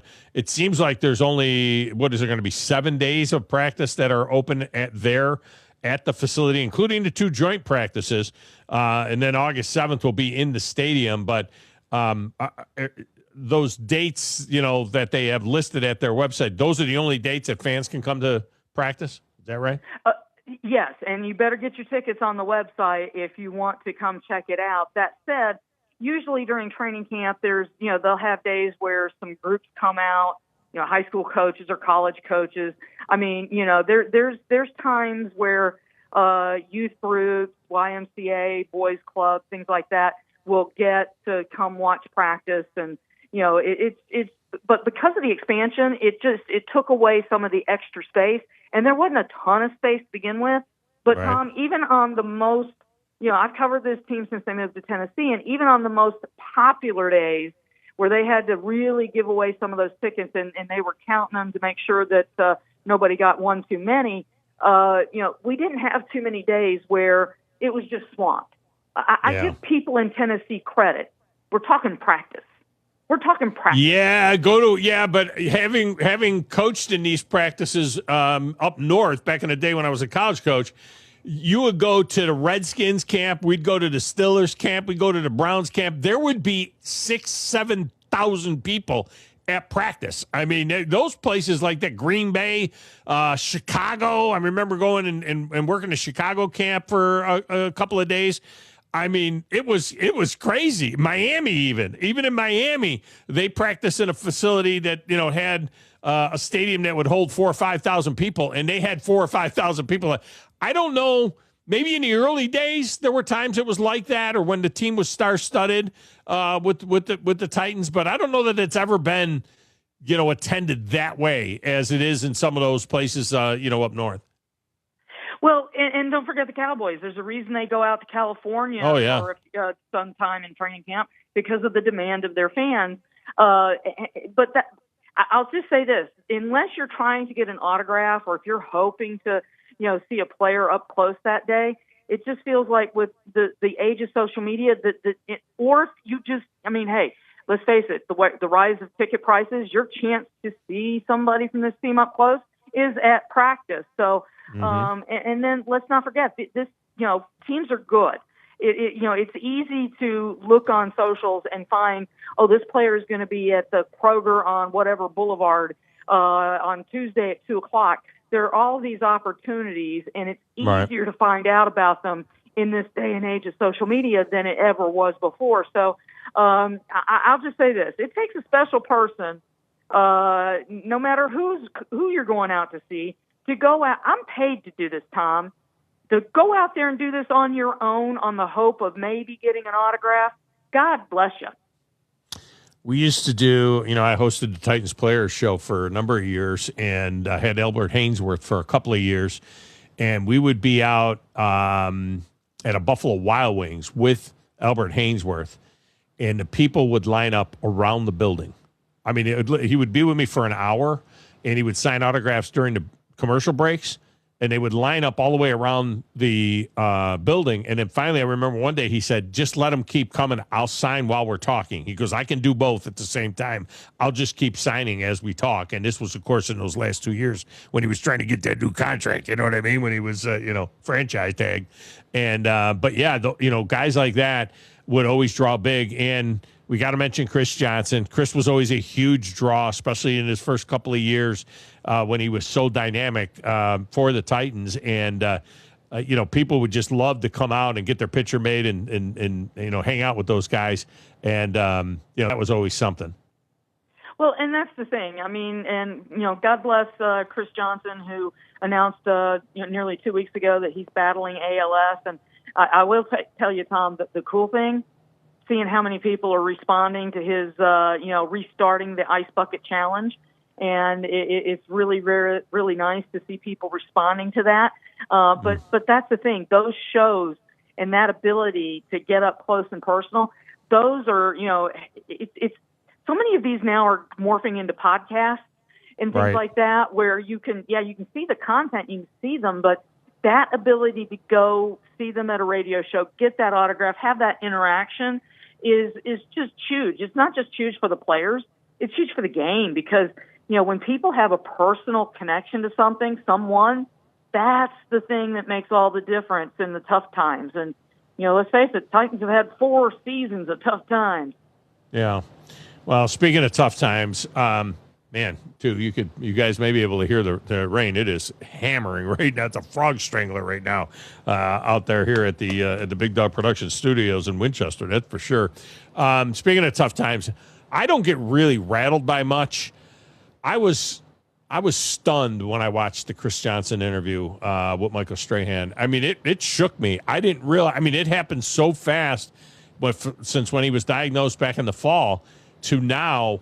And, you think about Steve McMichael, you think about the Gleason, you think about the guys that have been through this that we had to publicly watch, as their body deteriorated. His mind is still sharp, as he said in that interview, but watching him have to speak through his eyes, basically, and seeing how withered he is, in his upper body and everything, that was one of the most heartbreaking things I've ever seen. Having covered that kid since the day he showed up, from East Carolina. That was brutal, man. My heart goes out to him and his family and his young children. That just is really, really rough. It's heartbreaking, Tom. I interviewed Tim Shaw at his house about his battle with ALS. He announced in 2014 that he had been diagnosed, and I can't remember the exact year, but it was a passage of time, right, about how he was progressing with it, and it didn't seem to hit Tim nearly as fast as it's hit Chris. I mean, he said that, he's gone in the span of a year from being able to pick up his 7-year-old daughter to not being able to pick up a cup. And the progression just seems to be attacking his body so much very quickly. And you're right, absolutely heartbreaking, because we remember. We remember in our mind's eye. The week before he announced it, Jason McCourty shared an NFL mashup of some of his highlight plays.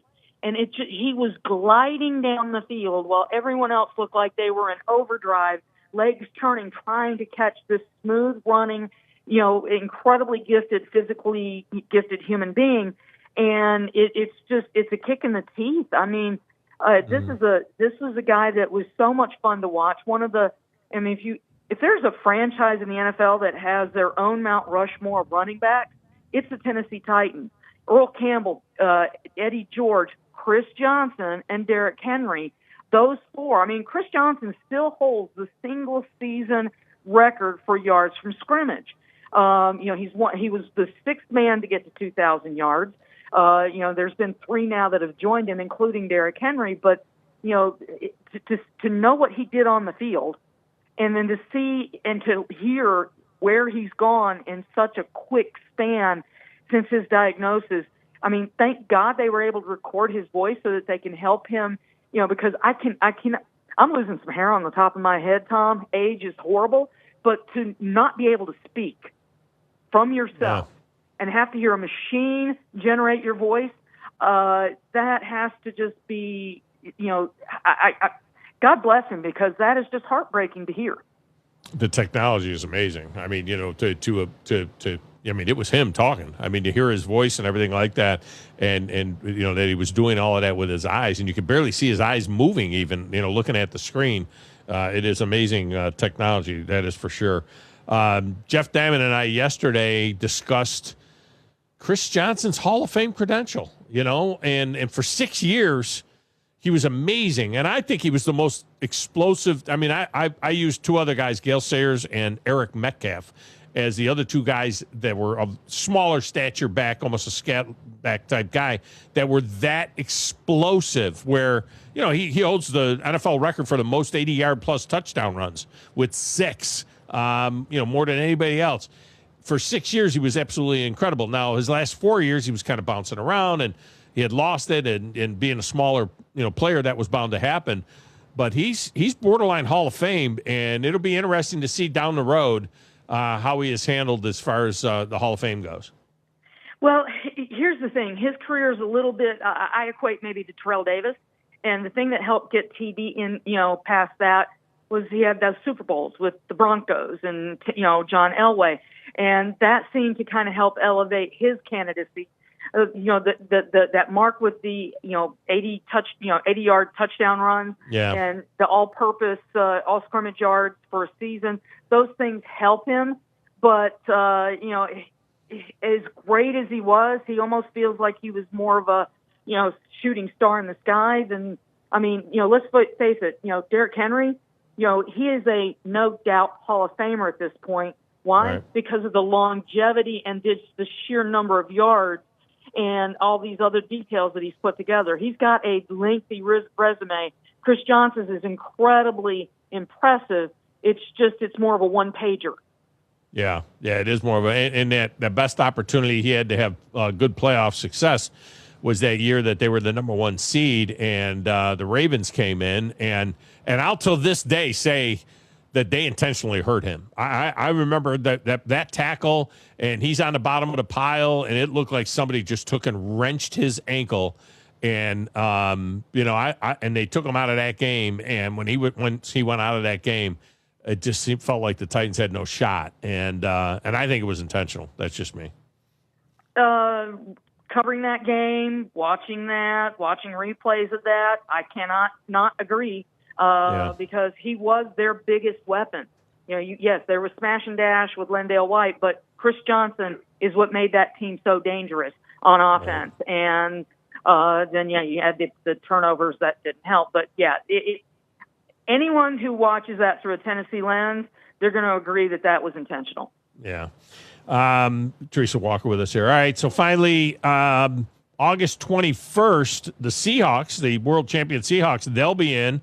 And then August 27th, joint practice open to the public, the Chicago Bears, which have fans all over the world and a lot in this area of folks that get out of Chicago, they come straight south, and they move into Tennessee and Alabama and so on. So those two teams will be there. But, again, you have to have tickets, right? It's not like in the old days you just show up. You have to have training camp tickets. So if the folks want to come out and see those practices, and as you know, because you've covered them, a lot of times those are better than the preseason game. They have those, and then they play the preseason game against them.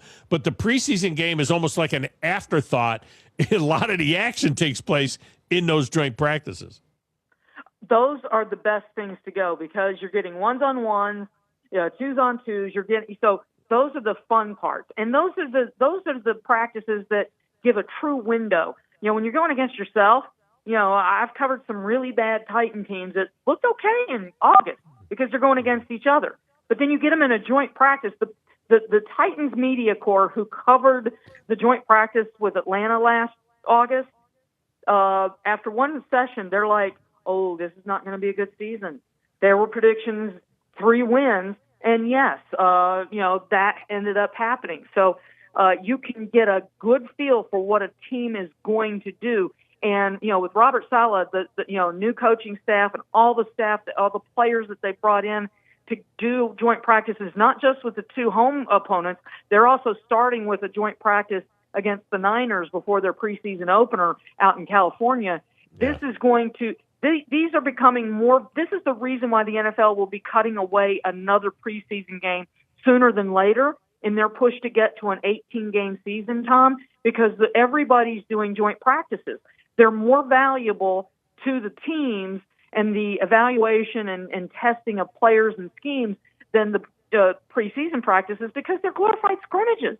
You're trying to check who might be your 48 through 53 and your practice squad guys. Those are what the preseason games are for.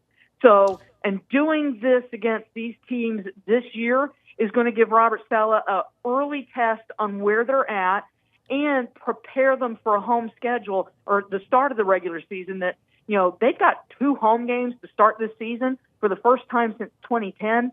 Tom, that is an incredibly valuable opportunity and chance to get off on the right foot for a brand. I mean, there's so many new faces. So if you can get a ticket to one of those joint practices, you're going to enjoy it. You've been covering the team since they showed up in Memphis, one of the longest standing, reporters that have covered this team. So you have a lot of influence. Have you convinced them yet to put red face masks on those helmets? Because it's the only thing that's missing. That white face mask, it just gets lost on that white helmet. The red face, everybody that I know that I've talked to said, boy, that would look good if they had a red face mask on that helmet. So we figured that you could get it done. They don't. Nobody, not even in my own house, listens to me on fashion advice. I do like the idea of the red face mask, but it's one of those things that they dribble in a year or so when they're looking for a little new detail to put some sparkle on a game for the new stadium. Like that won't be enough, but so let's wait and see. I mean, that's the one thing when you've made a wholesale change like they have. Eventually they'll start bringing in some stuff, and trust me, that seems to be the item that is at the top of the list. It's funny because at their website, for the brand, it shows Warren Moon playing for the Oilers, and then it shows Eddie George, with the original. Maybe it's not Eddie, an original Titans uniform, and then it shows the new Titans uniform and so on. And the Eddie George one with the red face mask and that Oiler helmet and everything else. It's just you look at it and you see, that pops. That's the one thing. I don't know why they decided to go white on a white helmet with a white face mask, but it is what it is, I guess. But looking forward to it. Are they doing? Go ahead. They love it. All these players, they absolutely love the new look. Are you aware of any real special things that they're doing for this last season at the Coliseum? Can we go back and call it the Coliseum at least for one last year, the Nissan Coliseum? I mean, are they doing anything special? Is it going to be a patch? Is there going to be stuff on the field? Is there a special day? Anything like that? What are they going to do? Let's put it this way. I'm expecting all sorts of things because, I mean, it's the easy layup, right? You've got, and this is the 30th season for this franchise in the state of Tennessee. So, there is some things to celebrate. They've been the Titans this will be the 28th year, but 30 years in the state of Tennessee. Tom, we're not far away from having this franchise in Tennessee longer than it ever was in the state of Texas. So, they're holding their cards just yet, but I do expect lots of stuff. I expect the thing I'm looking for first is something, that when Tim Shaw was diagnosed and announced, they did a team ice bucket challenge on the field in 2014 for Tim Shaw. Yeah. I won't be surprised if we see something like that early in training camp and honoring Chris Johnson this season. I mean, at this point, it should be a layup to put him in the Ring of Honor, right? Yeah. No, yeah, absolutely. I would think that they would do that. Yeah, I think 36 years, I want to say, in Texas. So 36 years. So you're right. About 4 or 5 years away from being more of a Tennessee franchise than a Texas franchise. So time flies when you're having fun. Sure does. All right, that just means that means we're old. That's what that means, because we're old. But it's okay. That's okay. It's all right. It's all right. Beats the option, right? I mean, beats the alternative. All right, man. Appreciate you as always. Teresa Walker's been our guest. Thanks, T-Dub. Thank you, Tom. Speaking of Ring of Honor, I don't know if you saw this, John. Did you see that the new Highmark Stadium in Buffalo, the new Buffalo Bills Stadium? Is that what it is? Highmark? I think it's Highmark. So. At the new stadium in Buffalo, that they are not putting O.J. Simpson on their Ring of Honor. He's obviously been on the Ring of Honor at what was Ralph Wilson Stadium forever, as he should be. But they decided that he was not worthy of having his name and number on the – and they didn't retire his number, which is also weird. Somebody wore 32 not too long ago. I don't know if the Bills don't retire numbers, but O.J. Simpson's number is not retired. His number 32. As far as I know, I have to double check that during the break. But they're not. I don't know if I've ever seen that before, where somebody who was on a stadium, and then the new stadium got built, and now he's not on the stadium anymore. And obviously, the extenuating circumstances here, he was charged with the murder of his ex-wife and her boyfriend. Never convicted of that, although he was in the found liable for their death in the civil case. But O.J. Simpson's name number will not be displayed at the new stadium. I thought that was kind of interesting. Sounds like the Bills know something we don't, and maybe making room for the next legacies. But there are 3 players with their numbers retired. Do you want to take a guess at who they are? 12. Yes. For Jim Kelly. Yes. I want to say 34, but it would be both Cookie Gilchrist and Thurman Thomas. It was Thurman Thomas's 34. See, before Thurman wore 34, Cookie Gilchrist wore number 34. And then the other one is kind of random. I want to say like 72, something like that. A little bit higher. Shaw? A little bit higher. 76? No. 74? You're very close. It was 78. It's Bruce Smith. Oh, Bruce Smith. Okay, I thought it was one of the old guys. But you were close. So 3 guys from that. I didn't even think of Bruce Smith. So 3 guys from that era, from the Super Bowl era Bills, from the 0-4 Super Bowl Bills, but nobody from before that. That's interesting. And it's interesting that they don't mention Cookie Gilchrist. I mean, they won 2 championships, I think, in the AFL with Cookie Gilchrist back in the day. No Jack Kemp, number 15. None of the old school guys, when they were great in the AFL back in the day. And no O.J. Simpson. Interesting. I'll be honest with you. I always bristled at the Houston Oilers names that were on the Titans Stadium, and I assume they will be at the new location. I always had a problem with Earl. I don't know if Earl Campbell could find Nashville with an abacus. I don't know if you find anything with an abacus, but I'm just saying those guys, some of the other ones, I think you'd have to do that. Do the research, John, on that. Put the crack research team on it. Who are the names that are on the Titans Stadium? Because I think Ken Burrow may be on there, 00. I think Elvin Bethea might be on there. These are all guys that played for the Houston Oilers and only the Houston Oilers. To me, their names should be on the stadium in Houston, where the fans, supported those guys. If you're Bruce Matthews or Mike Munchak or somebody like that, and I'm sure Bruce is up there. I don't know about Mike Munchak. Eddie George is up there. If you played in both, Steve McNair, if you played in Houston, but you did play in Tennessee, then I'm cool with it. But if you never stepped foot in Tennessee to play a game in the NFL or the AFL, but in the NFL, I don't think your name should be on the stadium that was built with Tennessee people's money. I don't. I really don't. It could be like a room somewhere in the stadium, like a little room, Oilers history, origins, call it, and just have it be a little room. Just a little room with a couple of pictures and stuff like that. But that's the Tennessee, by God, Titans. It's not the Tennessee Oilers anymore. Not the Houston Oilers. I'm just saying.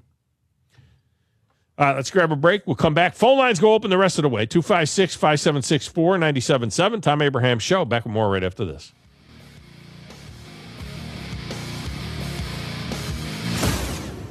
You're listening to the Tom Abraham Show on 97.7 ESPN The Zone. This is Brent Musburger's VSiN Action Update on 97.7 ESPN The Zone. Drivers who switch to Progressive have an annual savings of nearly $750. Progressive.com. Chris Sale on the mound today for the Atlanta Braves as they visit the St. Louis Cardinals as another 68 favorite. Sale 9-6, a 2.27 ERA. Kyle Leahy for the Cardinals. He's 7-4, 3.86 earned run average. Cardinals plus 139 underdogs, 8 under the total at Busch Stadium in St. Louis. NASCAR this weekend at the Echo Park Speedway in Atlanta. Tomorrow, the O'Reilly Series. Austin Hill plus 275. Jesse Love plus 450. Sam Mayer 9-1. In the Cup Series, Quaker State 400. Tyler Reddick, Chase Elliott, Ryan Blaney, all 9-1. For more, go to VSIN.com. Mike Sennett, 97.7 ESPN The Zone. Ready to go all the way? Cheeseburger Bobby's Grand Slam will get you to home plate with money left in your pocket. Stop by Cheeseburger Bobby's now and get 2 tenders, 2 mozzarella sticks, a cheeseburger slider, fries, and drink for just $13. And if you really want to round the bases and save, get the Cheeseburger Bobby's Zone Deal. $50 worth for just $25. That's better than stealing home. The Cheeseburger Bobby's Zone Deal. On sale Friday at 977ESPN.com. If you're ready to lower your utility bills, it's time to call Eagle Insulation. Eagle can handle it all. Attic re-insulation, insulation removal, wall insulation, and new construction insulation, commercial and residential. Our primary goal is to save you money, and lots of it. Typical clients realize their return on investment within 3 to 6 months. That means the re-insulation actually pays for itself and then some. See if we can help you. Contact Eagle Insulation today, 256-755-1556, or log on insulatewitheagle.com.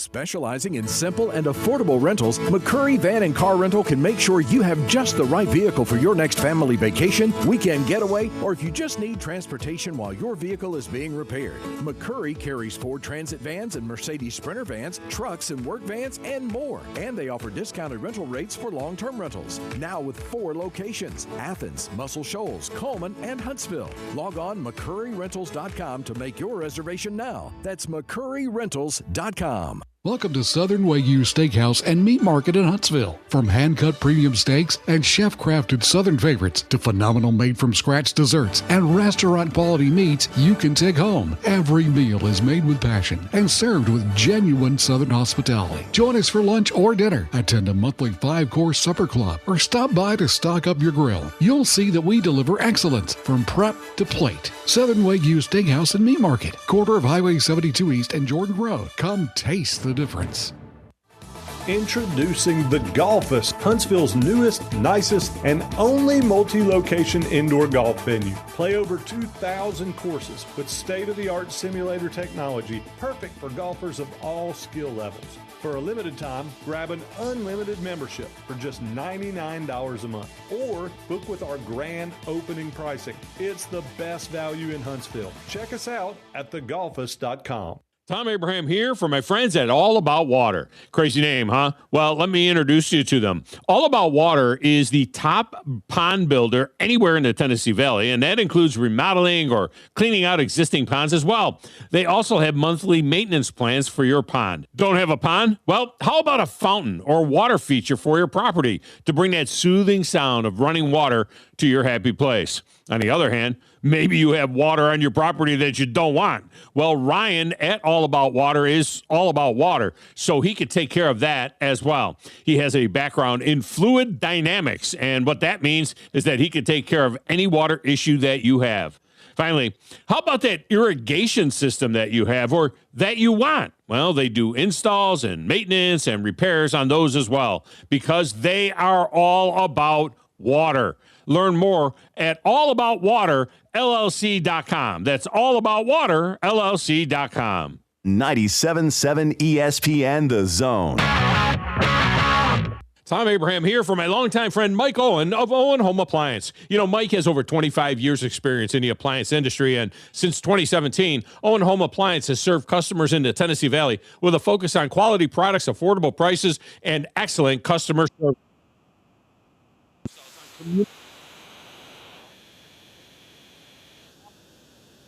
Appliance at the right price. Visit their highly interactive showroom in Lacey Springs, just 8 miles south of the river on 231.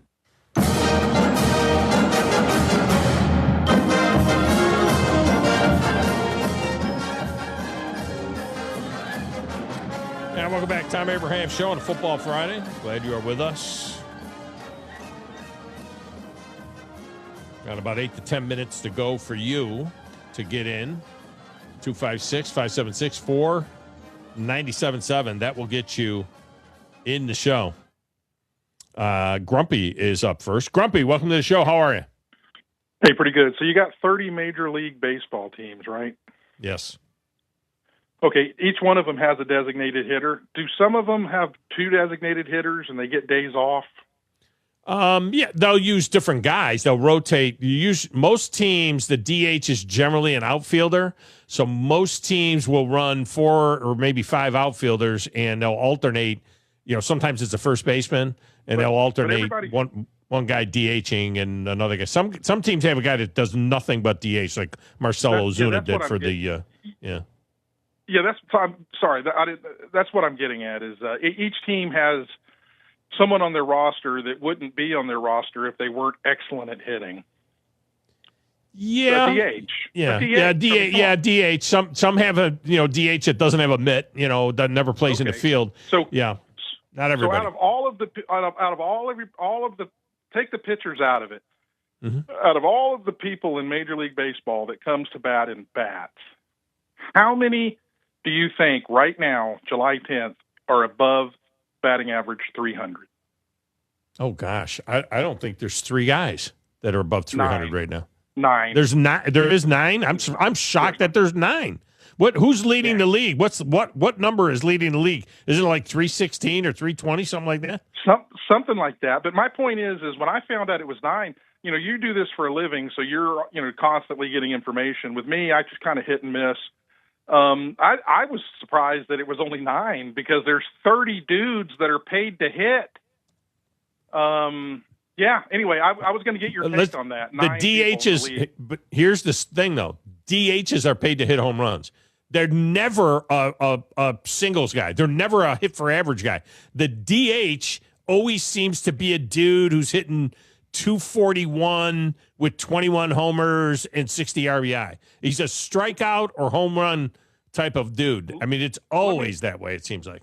Well, then that brings up another question that opens a whole other. Would it be worth a team's time to get a single hitter as a DH if base hits are going to be at such a premium? Is it worth getting a DH that's really good at getting it over the outfielders' heads, like what was his name, Kyle Ripken or whatever, or Rod Carew, or having a Tony Gwynn be your DH, just a table setter type guy.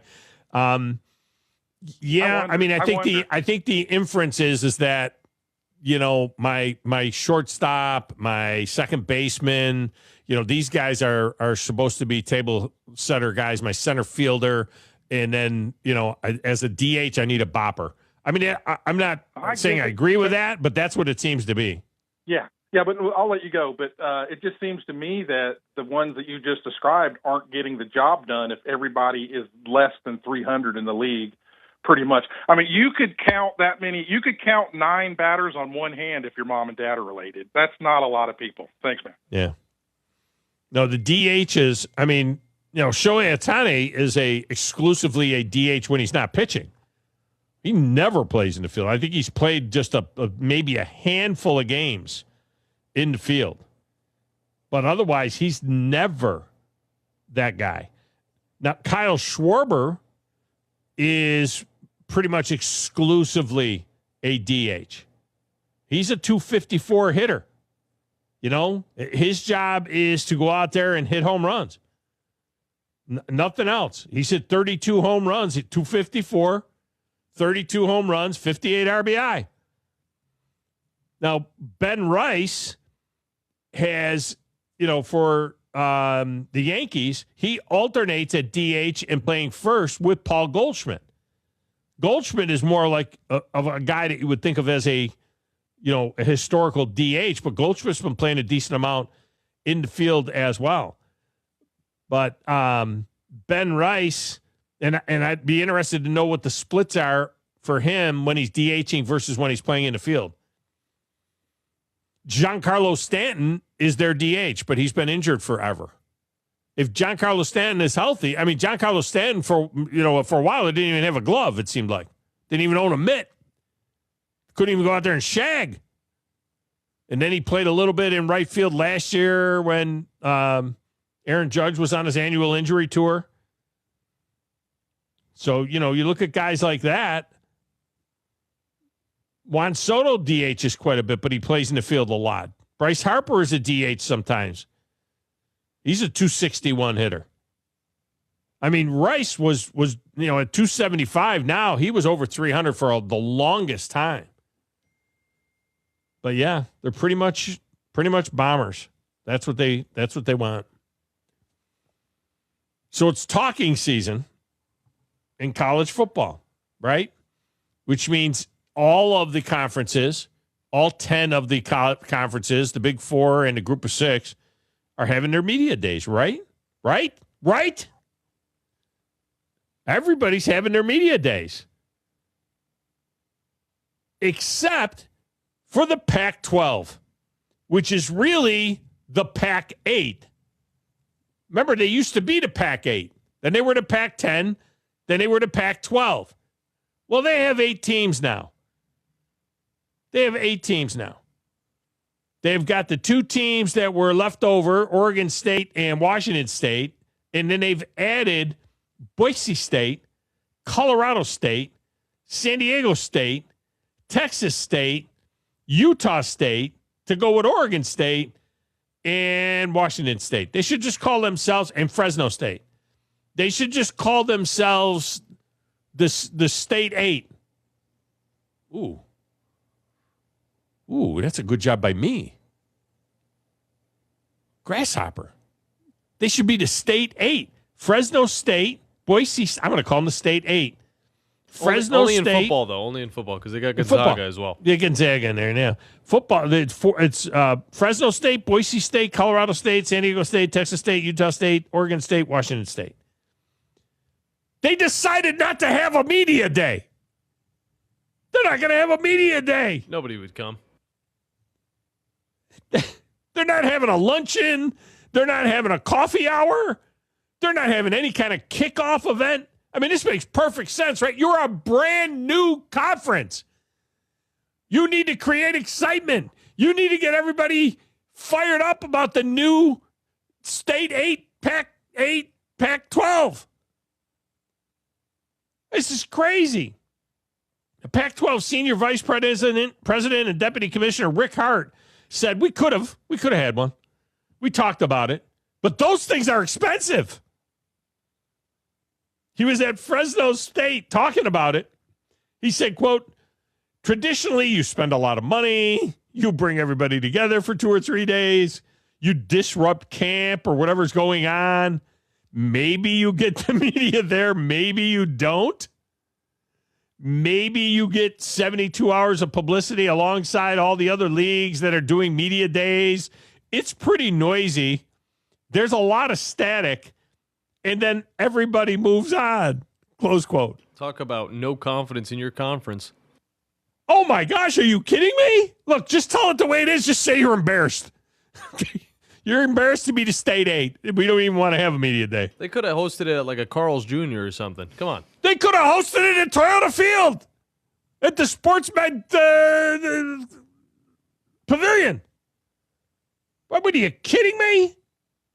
He said, quote, maybe you get the media there, maybe not. There'll be 1,200 media members at SEC Media Days. 1,200. And that doesn't include me. Because this year I've got too many things going on. I can't get out. I can't go to Tampa. Lame. It's all right. You're there. There'll be an Abraham there. It'll be you. You'll be representing. This is just ridiculous. I mean, we'll have media. Maybe the media will come. Maybe the media won't. We'll have media at the high school media day on Monday in North Alabama, where 17 schools will be assembled at Toyota Field. We'll get media there. How is it that the Pac-12, Pac-8, State 8, how is it that the VP of the conference can say, you might get media, you might not. You might get 72 hours of... That's 72 more hours of anybody talking about you. You're not going to get the ESPN car wash. You're not going to get... I mean, it's just insane. It's insane. All right, segment's over. We'll come back and wrap it up next. Thom Abraham Show.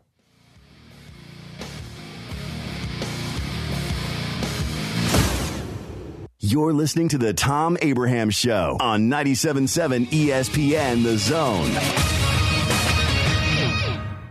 Thom Abraham here for my good friend Bobby White at Lynn Leighton Ford, where you never find some mysterious dock fee that could be like $600, $700, or $800. A dock fee is an add-on that some dealers will charge just to do the paperwork on your deal.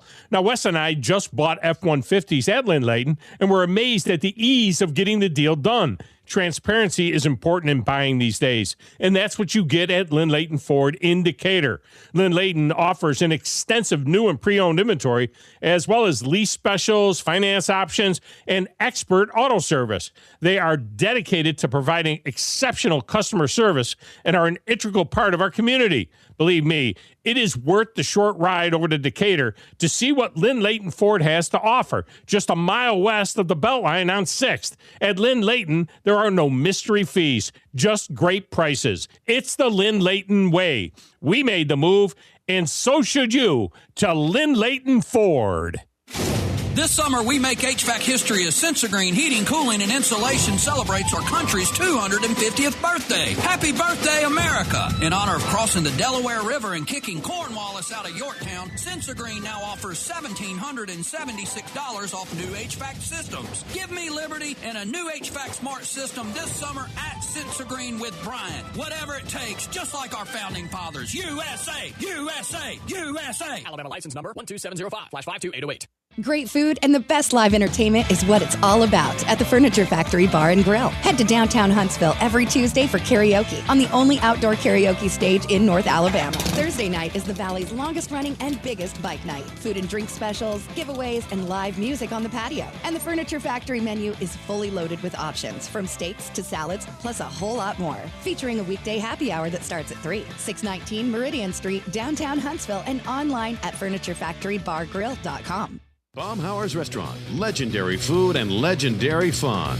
Whether you're craving the freshest seafood from Alabama's Gulf Coast, juicy chicken or char-grilled steaks seared to succulent perfection, you're craving Baumhauer's Restaurant. Add to that a sports-themed atmosphere and HD flat screens every place you look. For a sneak peek at the menu, go to baumhauers.com. Legendary food, legendary fun. Baumhauer's Restaurant.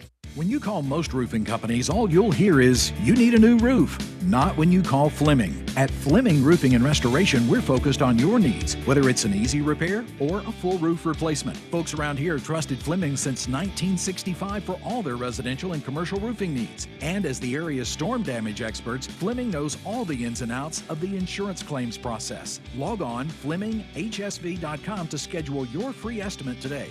Fleming Roofing and Restoration. We show up.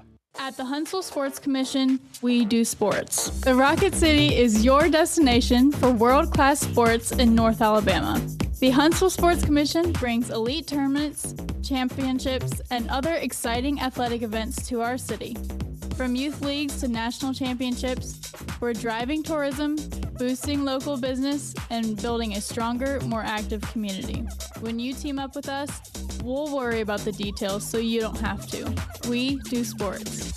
In the market for a new or used car? Look no further than Hyundai of Decatur. With a large inventory of new, used, and certified pre-owned Hyundai models, Greenway Hyundai of Decatur is here to service all of your Hyundai needs. Come visit our exceptional service department as well. With state-of-the-art facilities and a caring team of automotive professionals waiting to service your vehicle, make Hyundai of Decatur your #1 choice for all your automotive needs. Give them a call today at 256-274-0279 or visit them online at greenwayhyundaiofdecatur.com. Your Fox 54 weather. I'm Chief Meteorologist Jordan Dressman. A partly sunny to mostly cloudy sky this afternoon. Temperatures climbing into the upper 80s and lower 90s. Scattered showers and thunderstorms through the middle and later part of the afternoon. Some of that activity could pack a bit of a punch, bringing some gusty winds. We drop into the lower 70s as we head into the overnight. Much the same for your Saturday. Partly sunny, upper 80s, lower 90s with scattered showers and thunderstorms. Your Fox 54 weather. Only on 97.7 ESPN The Zone. 97.7 ESPN The Zone. This segment of the show is brought to you by Lynn Layton Ford. That's right. My good friend Bobby White is now at Lynn Layton, and I'm right there with him. And you know what you'll never find at Lynn Layton Ford? Some mysterious dock fee that can be like $600, $700, or $800. The price you saw advertised is the price you'll pay. That's the Lynn Layton way. You see, transparency is important in buying these days, and that's what you get at Lynn Layton Ford in Decatur. I made the move, and so should you, to Lynn Layton Ford.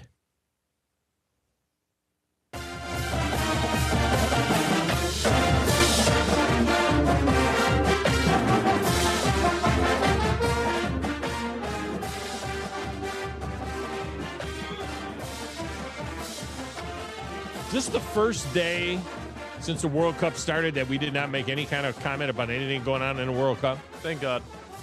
Yeah. They're trying to create like this interest, you know, what they did. Now there's like there was rioting going on yesterday after France beat Morocco. And, you know, apparently it's not enough just to be a fan. You got to have a riot. It wouldn't be soccer if you didn't have a riot. And apparently the Moroccan fans were all bent out of shape. And, you know, it's not the first time they've been beat by France, you know, in this tournament. It happened back in 2022. And their superstar, the French superstar, got injured in the thing, but he's all right. It's just a little minor injury.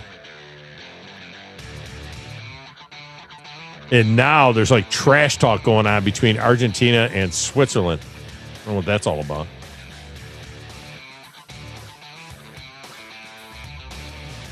Oh, we'll see. All right, that's going to do it for us. Got big doings going on Monday. You're going to want to tune in for that. Till then, have yourself a wonderful afternoon. Have yourself a wonderful weekend. Stay clear of the storms. For the Bandy Man and Grasshopper, I am Thom Abraham. Have a great day, everybody.